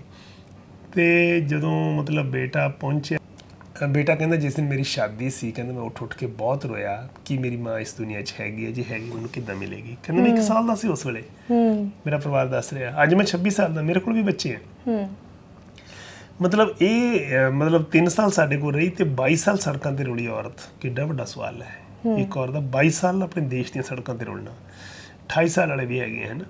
ਇੱਦਾਂ ਬਹੁਤ ਸਾਰੀਆਂ ਸਾਡੇ ਮਤਲਬ ਡਾਕਟਰ ਹੈਗੇ ਆ ਜਿਹਦੇ ਵਿੱਚ ਪ੍ਰੋਫੈਸਰ ਹੈਗੇ ਆ, ਅਚਨਚੇਤ ਘਰ 'ਚ ਕਿਸੇ ਦੀ ਡੈਥ ਹੋ ਗਈ, ਉਹ ਸਟ੍ਰੈਸ ਕਰਕੇ ਮਤਲਬ ਜ਼ਿਆਦਾ ਹੈ ਨਾ ਡਿਪਰੈਸ਼ਨ ਚਲੀ ਗਈ। ਕਾਲਜ ਗਈ ਸੀ, MSc ਜੂਲੋਜੀ ਕੀਤੀ ਹੈ, ਬਸ ਕਾਲਜ ਤੋਂ ਬਸ ਜਦੋਂ ਪਤਾ ਹੀ ਨਹੀਂ ਲੱਗਿਆ ਵੀ ਘਰ ਕਿੱਥੇ ਹੈ, ਇੰਨੀ ਜ਼ਿਆਦਾ ਹੈ ਨਾ ਮਤਲਬ ਉਹਦੇ ਇਫੈਕਟ ਹੋਇਆ, ਸਦਮਾ ਲੱਗਿਆ ਤੇ ਸੋਚ ਕੇ ਤੁਰਦੀ ਹੈ ਕਿ ਆਪਣੇ ਘਰ ਨੂੰ ਜਾ ਰਹੀ ਹਾਂ, ਪਰ ਘਰ ਦਾ ਪਤਾ ਨਹੀਂ। ਐਸੇ ਬਹੁਤ ਸਾਰੇ ਹੋਰ ਵੀ ਕੇਸ ਹੈਗੇ ਆ। ਉਹਨਾਂ ਦਾ ਜਦੋਂ ਸਟੇਟਮੈਂਟ ਅਸੀਂ ਸੁਣੀ ਵੀ ਤੁਸੀਂ ਕਿੱਦਾਂ ਇੰਨਾ ਸਮਾਂ ਸੜਕਾਂ ਤੇ ਕੱਟਿਆ, ਉਹ ਕਹਿੰਦੇ ਸਾਨੂੰ ਕੋਈ ਬੰਦਾ ਤਰਸ ਆਉਂਦਾ ਸੀ ਰੋਟੀ ਖਿਲਾਉਣ ਦਾ ਸੀ ਤੇ ਸਾਡੇ ਕੱਪੜੇ ਕਾਲੇ ਹੋ ਜਾਂਦੇ ਸੀ, ਸਾਨੂੰ ਕੱਪੜੇ ਦੇ ਦਿੰਦੇ ਸੀ। ਕਈ ਵਾਰ ਅਸੀਂ ਢਾਬੇ ਤੇ ਰੋਟੀ ਖਾਂਦੇ ਸੀ ਤੇ ਉਹ ਸਾਡੇ ਕੋਲ ਫਿਰ ਬਰਤਨ ਮਜਾਉਂਦੇ ਰਹਿੰਦੇ ਸੀ ਤੇ ਫਿਰ ਸਾਡੀ ਸਿਹਤ ਖਰਾਬ ਹੁੰਦੀ, ਸਾਨੂੰ ਫਿਰ ਇਗਨੋਰ ਕਰ ਦਿੰਦੇ ਸੀ। ਇਹੀਆਂ ਜਿਹੀਆਂ ਜਿਹੜੀਆਂ ਮਤਲਬ ਹਾਲਾਤ ਵੀ ਸੜਕਾਂ ਦੇ ਉੱਤੇ ਦਿਨ ਰਾਤ ਹਨੇਰੀਆਂ 'ਚ, ਝੱਖੜਾਂ ਵਿੱਚ, ਅੱਤ ਦੀ ਗਰਮੀ, ਸਰਦੀ, ਠੰਡ ਦੇ ਵਿੱਚ ਜਿਹੜੀਆਂ ਸੀ ਵੀ ਕਿੱਦਾਂ ਦੇ ਹਾਲਾਤਾਂ ਵਿੱਚ ਉਹ ਜ਼ਿੰਦਗੀ ਗੁਜ਼ਾਰੀ ਹੈ ਉਹਨਾਂ ਨੇ, ਉਹ ਜਾਣਦੇ ਆ ਜਾਂ ਮਾਲਕ ਜਾਣਦਾ। ਅਸੀਂ ਤੇ ਚਾਹੁੰਦੇ ਹਾਂ ਵੀ ਬਿਨਾਂ ਦੇਰੀ ਜੋ ਸਾਡਾ ਸੰਵਿਧਾਨ ਕਹਿੰਦਾ ਹੈ ਵੀ ਉਹਨਾਂ ਨੂੰ ਮਤਲਬ ਆਇਡੈਂਟੀਫਾਈ ਕਰਨਾ ਚਾਹੀਦਾ, ਕੋਈ ਵੀ ਨਾਗਰਿਕ ਇਹੋ ਜਿਹੇ ਹਾਲਾਤਾਂ 'ਚ ਪਹੁੰਚ ਜਾਏ ਤੇ ਉਹਨਾਂ ਨੂੰ ਫਿਰ ਤਾਂ ਕਿ ਠੀਕ ਹੋਣ ਦਾ ਮੌਕਾ ਮਿਲ ਸਕੇ। ਪ੍ਰਭ ਆਸਰਾ ਕੋਸ਼ਿਸ਼ ਕਰ ਰਹੀ ਹੈ, ਅਸੀਂ ਵੀ ਕੋਸ਼ਿਸ਼ ਕਰ ਰਹੇ ਹਾਂ। ਜਿਵੇਂ ਪ੍ਰਭ ਆਸਰਾ ਸੰਸਥਾ ਕੁਰਾਲੀ ਹੈ ਇਹ, ਤੇ ਇਸ ਤਰ੍ਹਾਂ ਹੀ ਅਸੀਂ ਜਿਹੜਾ ਸੈਫੀ ਦਾ ਜੀਸੀ ਨਗਰ 'ਚ ਦੂਜੇ ਜਿਹੜਾ ਲਾਂਡਰਾ ਤੋਂ ਫਤਿਹਗੜ੍ਹ ਸਾਹਿਬ ਰੋਡ ਤੇ ਹੈ ਚੁੰਨੀ, ਉੱਥੇ ਮੇਲ ਸੈਕਸ਼ਨ ਵਾਸਤੇ, ਤੇ ਇੱਦਾਂ ਹੀ ਰਾਏਕੋਟ ਵੱਲ ਸਾਨੂੰ ਇੱਕ ਜਗ੍ਹਾ 3 ਏਕੜ ਕੈਨੇਡਾ ਤੋਂ ਸਰਦਾਰ ਹਰਜੀਤ ਸਿੰਘ ਹੋਣੀ ਹੈ, ਉਹਨਾਂ ਨੇ ਡੋਨੇਟ ਕੀਤੀ ਹੈ ਕੈਨੇਡਾ ਵਾਸੀਆਂ ਨੇ। ਉੱਥੇ ਵੀ ਮਤਲਬ ਦਿਨ ਰਾਤ ਐਂਬੂਲੈਂਸ ਚੱਲ ਰਹੀ ਹੈ ਤੇ ਨਾਲ ਜਿਹੜੇ ਵਿਚਾਰੇ ਬੇਵਸ ਲਾਚਾਰ ਨਾਗਰਿਕ ਉੱਥੇ ਵੀ ਦਾਖਲ ਹੋਣੇ ਸ਼ੁਰੂ ਹੋਏ, ਪਰ ਸਾਡੇ ਕੋਲ ਹੈ ਉੱਥੇ ਟੈਂਪਰੇਰੀ ਸ਼ੈੱਡ ਹੀ ਹੈ ਜੀ, ਹੈ ਨਾ। ਤੇ ਕੋਈ ਗੱਲ ਨਹੀਂ, ਸਿਰ ਤੇ ਛੱਤ ਤੇ ਉੱਥੇ ਖਾਣ ਪੀਣ ਦਾ ਤੇ ਐਂਬੂਲੈਂਸ ਜਾਂ ਮੈਡੀਕਲ ਫੈਸਿਲਿਟੀ ਜਿੰਨੀ ਕੁ ਜਿਹੜੀ ਹੈਗੀ ਇਹ ਬਹੁਤ ਹੈਲਪਫੁਲ ਹੁੰਦੀ ਹੈ। ਇੰਨੇ ਕੁ ਨਾਲ ਹੀ ਕਾਫੀ ਨਾਗਰਿਕ ਜਿਹੜੇ ਆ ਇੰਪਰੂਵ ਹੁੰਦੇ ਆ ਤੇ ਵਾਰਸਾਂ ਦੇ ਹਵਾਲੇ ਹੋ ਜਾਂਦੇ ਆ। ਵੱਡੀ ਗਿਣਤੀ 'ਚ ਵਾਰਸ ਲੱਭ ਰਹੇ ਹੁੰਦੇ ਆ ਪਰ ਉਹਨੂੰ ਪਤਾ ਨਹੀਂ ਲੱਗਦਾ ਲੱਭੀਏ ਕਿੱਦਾਂ। ਤੇ ਇਸ ਕਰਕੇ ਕੋਈ ਐਸੀ ਚੀਜ਼ ਹੋਣੀ ਚਾਹੀਦੀ ਹੈ ਵੀ ਜਿਸ ਵੇਲੇ DDR ਕਰਾਈ ਜਾਂਦੀ ਹੈ ਉਸੇ ਵੇਲੇ ਕੋਈ ਐਸੀ ਵੈਬਸਾਈਟ ਜਿਹੜੀ ਸਰਕਾਰ ਦੀ ਹੈ ਉਹ 'ਤੇ ਅਪਲੋਡ ਹੋ ਜੇ ਤੇ ਜਿਸ ਵੇਲੇ ਸਾਡੇ ਕੋਲ ਪਹੁੰਚਿਆ ਤੇ ਸਾਡੇ ਵੱਲੋਂ ਇਨਫੋਰਮੇਸ਼ਨ ਗਈ ਹੈ ਉਸ ਵੇਲੇ ਲਾਈਕ ਉਹਨਾਂ ਦੇ ਨੋਟਿਸ 'ਤੇ ਆ ਜਾਵੇ ਤਾਂ ਕਿ ਉਹ ਮੈਚ ਕਰਕੇ ਵਾਰਸਾਂ ਤੱਕ ਪਹੁੰਚ ਸਕਣ। ਸੋ ਬਿਲਕੁਲ ਜੀ, ਅਸੀਂ ਵੀ ਇਹੀ ਸਰਕਾਰ ਨੂੰ ਅਪੀਲ ਕਰਦੇ ਹਾਂ ਕਿ ਲੋਜ਼ ਜਿਹੜੇ ਬਣਨ, ਕਾਨੂੰਨ ਬਣਨ, ਇੱਦਾਂ ਦੀਆਂ ਹੋਰ ਸੰਸਥਾਵਾਂ ਜਾਂ ਇੱਦਾਂ ਦੇ ਹੋਰ ਘਰ ਬਣਨ ਜਿੱਥੇ ਇਹੋ ਜਿਹੇ ਬੇਸਹਾਰਾ ਲੋਕਾਂ ਨੂੰ ਜਿਹੜਾ ਹੈ ਉਹ ਸਹਾਰਾ ਮਿਲ ਸਕੇ। ਸੋ ਜੋ ਤੁਹਾਡੇ ਵੱਲੋਂ ਵੱਡੇ ਪੱਧਰ 'ਤੇ ਜਿਹੜਾ ਉਪਰਾਲਾ ਅਸੀਂ ਕਹਿ ਸਕਦੇ ਹਾਂ ਕਿ ਵੱਡੇ ਪੱਧਰ 'ਤੇ ਕੀਤਾ ਜਾ ਰਿਹਾ, ਉਹ ਉਸ ਦੀ ਸਰਾਹਨਾ ਕਰਦੇ ਹਾਂ ਤੇ ਸਾਡੇ ਪੂਰੀ ਟੀਮ ਵੱਲੋਂ ਵੈਲ ਵਿਸ਼ੇਜ਼ ਨੇ, ਤੁਹਾਡੇ ਲਈ ਦੁਆਵਾਂ ਨੇ ਤੇ ਇੱਥੋਂ ਜਿੰਨੇ ਵੀ ਤੁਹਾਡੇ ਨਾਲ ਜੁੜੇ ਹੋਏ ਆ, ਤੁਹਾਡਾ ਪਰਿਵਾਰ ਹੈ, ਸਾਰੇ ਦੇ ਲਈ ਦੁਆਵਾਂ ਨੇ। ਤੇ ਬਹੁਤ ਬਹੁਤ ਸ਼ੁਕਰੀਆ ਗੱਲਬਾਤ ਕਰਨ ਦੇ ਲਈ। ਸਾਡਾ ਪ੍ਰਭ ਆਸਰਾ ਦੀ ਸਮੁੱਚੀ ਟੀਮ ਵੱਲੋਂ ਦਿਲ ਦੀਆਂ ਗਹਿਰਾਈਆਂ ਤੋਂ ਮੈਂ ਤੁਹਾਡਾ ਸਾਰਿਆਂ ਨੂੰ ਜਿੱਥੇ ਜੀ ਆਇਆਂ ਕਹਿੰਦਾ ਤੁਹਾਡਾ ਧੰਨਵਾਦ ਕਰਦਾ ਹਾਂ, ਕਿਉਂਕਿ ਅਸੀਂ ਬਾਰ-ਬਾਰ ਇਹਨਾਂ ਤੋਂ ਸੁਣਦੇ ਹਾਂ ਜੇ ਥੋੜ੍ਹਾ ਜਿਹਾ ਵੀ ਇੰਪਰੂਵ ਹੁੰਦੇ ਹਾਂ। ਕਿ ਸਾਡਾ ਵੀ ਇੱਕ ਘਰ ਹੁੰਦਾ ਸੀ ਜਿੱਥੇ ਖੁਸ਼ੀਆਂ ਨਾਲ ਅਸੀਂ ਰਹਿੰਦੇ ਸੀ, ਪਰ ਉਹ ਬਾਰ-ਬਾਰ ਮਤਲਬ ਜਿਹੜੀ ਗੱਲ ਕਹਿੰਦੇ ਨੇ ਵੀ ਸਾਡਾ ਵੀ ਇੱਕ ਘਰ ਹੁੰਦਾ ਸੀ ਜਿੱਥੇ ਖੁਸ਼ੀਆਂ ਨਾਲ ਅਸੀਂ ਰਹਿੰਦੇ ਸੀ, ਪਰ ਅੱਜ ਪਾਗਲ ਸਾਨੂੰ ਕਹਿੰਦੇ ਜਿਹੜੇ ਸਾਡੇ ਬਣ ਪੈਂਦੇ ਸੀ। ਅੱਜ ਜਦੋਂ ਫੋਨ ਤੇ ਕਈ ਰਿਸੀਵ ਨਹੀਂ ਨਾ ਕਰਦੇ, ਕਈਆਂ ਦੇ ਕੇਸ ਵੀ ਚੱਲ ਰਹੇ ਆ ਤੇ ਉਹ ਸਾਨੂੰ ਬੜਾ ਮਹਿਸੂਸ ਹੁੰਦਾ। ਫਿਰ ਅਸੀਂ ਤੁਹਾਡੇ ਵਰਗੀਆਂ ਸ਼ਖਸੀਅਤਾਂ ਜਿਹੜੀਆਂ ਕਿ ਵੌਇਸਲੇ ਦੀ ਵੌਇਸ ਬਣਦੀਆਂ, ਸਾਨੂੰ ਆਸ ਹੈ ਵੀ ਆਓ ਸਭ ਵੀ ਇੱਕ ਦਿਨ ਬਣੂਗਾ ਨਾ, ਮਿਲ ਕੇ ਬਣਾਈਏ ਕਾਫਲਾ ਨਿਆਰਾ। ਤਾਂ ਜੋ ਸਮਾਜ ਦੇ ਵਿੱਚ ਸਾਡਾ ਸਾਥੀ ਕੋਈ ਰੋਲੇ ਨਾ ਬੇਸਹਾਰਾ, ਵੀ ਸਰਕਾਰਾਂ ਦੀ ਹੈਲਪ ਕਰਕੇ, ਸਰਕਾਰਾਂ ਦੇ ਨਾਲ ਜੁੜ ਕੇ ਤੇ ਸਰਕਾਰ ਆਪਣੇ ਲੈਵਲ ਤੇ ਜਿੰਨਾ ਕਰ ਸਕਦੇ ਹਨ ਤੇ ਸਰਕਾਰਾਂ ਨੂੰ ਵੀ ਅੱਗੇ ਆਉਣਾ ਚਾਹੀਦਾ, ਧਾਰਮਿਕ ਕੇਂਦਰਾਂ ਨੂੰ ਵੀ ਅੱਗੇ ਆਉਣਾ ਚਾਹੀਦਾ ਤੇ ਸਾਨੂੰ ਵੀ ਹੋਰ ਕੋਸ਼ਿਸ਼ ਕਰਨੀ ਚਾਹੀਦੀ ਹੈ ਤਾਂ ਕਿ ਸਾਡੇ ਦੇਸ਼ ਦੇ ਵਿੱਚ ਕੋਈ ਵੀ ਰੁਲ ਕੇ ਨਾ ਮਰੇ। ਇਹਦੇ ਵਿੱਚ ਤੁਹਾਡਾ ਬਹੁਤ ਬਹੁਤ ਵੱਡਾ ਯੋਗਦਾਨ ਹੈ। ਪਰਮਾਤਮਾ ਤੁਹਾਨੂੰ ਤੰਦਰੁਸਤੀਆਂ ਬਖਸ਼ੇ, ਸ਼ਕਤੀਆਂ ਬਖਸ਼ੇ। ਸਾਰਿਆਂ ਨੂੰ ਪ੍ਰੇਮ ਭਰੀ ਸਤਿ ਸ੍ਰੀ ਅਕਾਲ ਜੀ। ਬਹੁਤ ਬਹੁਤ ਸ਼ੁਕਰੀਆ। ਸੋ ਇਸ ਦੀਵਾਲੀ ਤੇ ਤੁਸੀਂ ਵੀ ਇੱਕ ਪ੍ਰਣ ਕਰੋ ਕਿ ਆਪਣੀ ਖੁਆਇਸ਼ਾਂ ਨੂੰ ਮਾਰ ਕੇ ਉਹਨਾਂ ਜ਼ਰੂਰਤਮੰਦ ਲੋਕਾਂ ਦੀ ਹੈਲਪ ਕਰੋ ਜਿਨ੍ਹਾਂ ਨੂੰ ਜ਼ਰੂਰਤ ਦੀ ਲੋੜ ਹੈ। ਦੇਖਦੇ ਰਹੋ ਸਾਡਾ ਚੈਨਲ। ਮੈਨੂੰ ਦਿਓ ਇਜਾਜ਼ਤ। ਸਤਿ ਸ਼੍ਰੀ ਅਕਾਲ।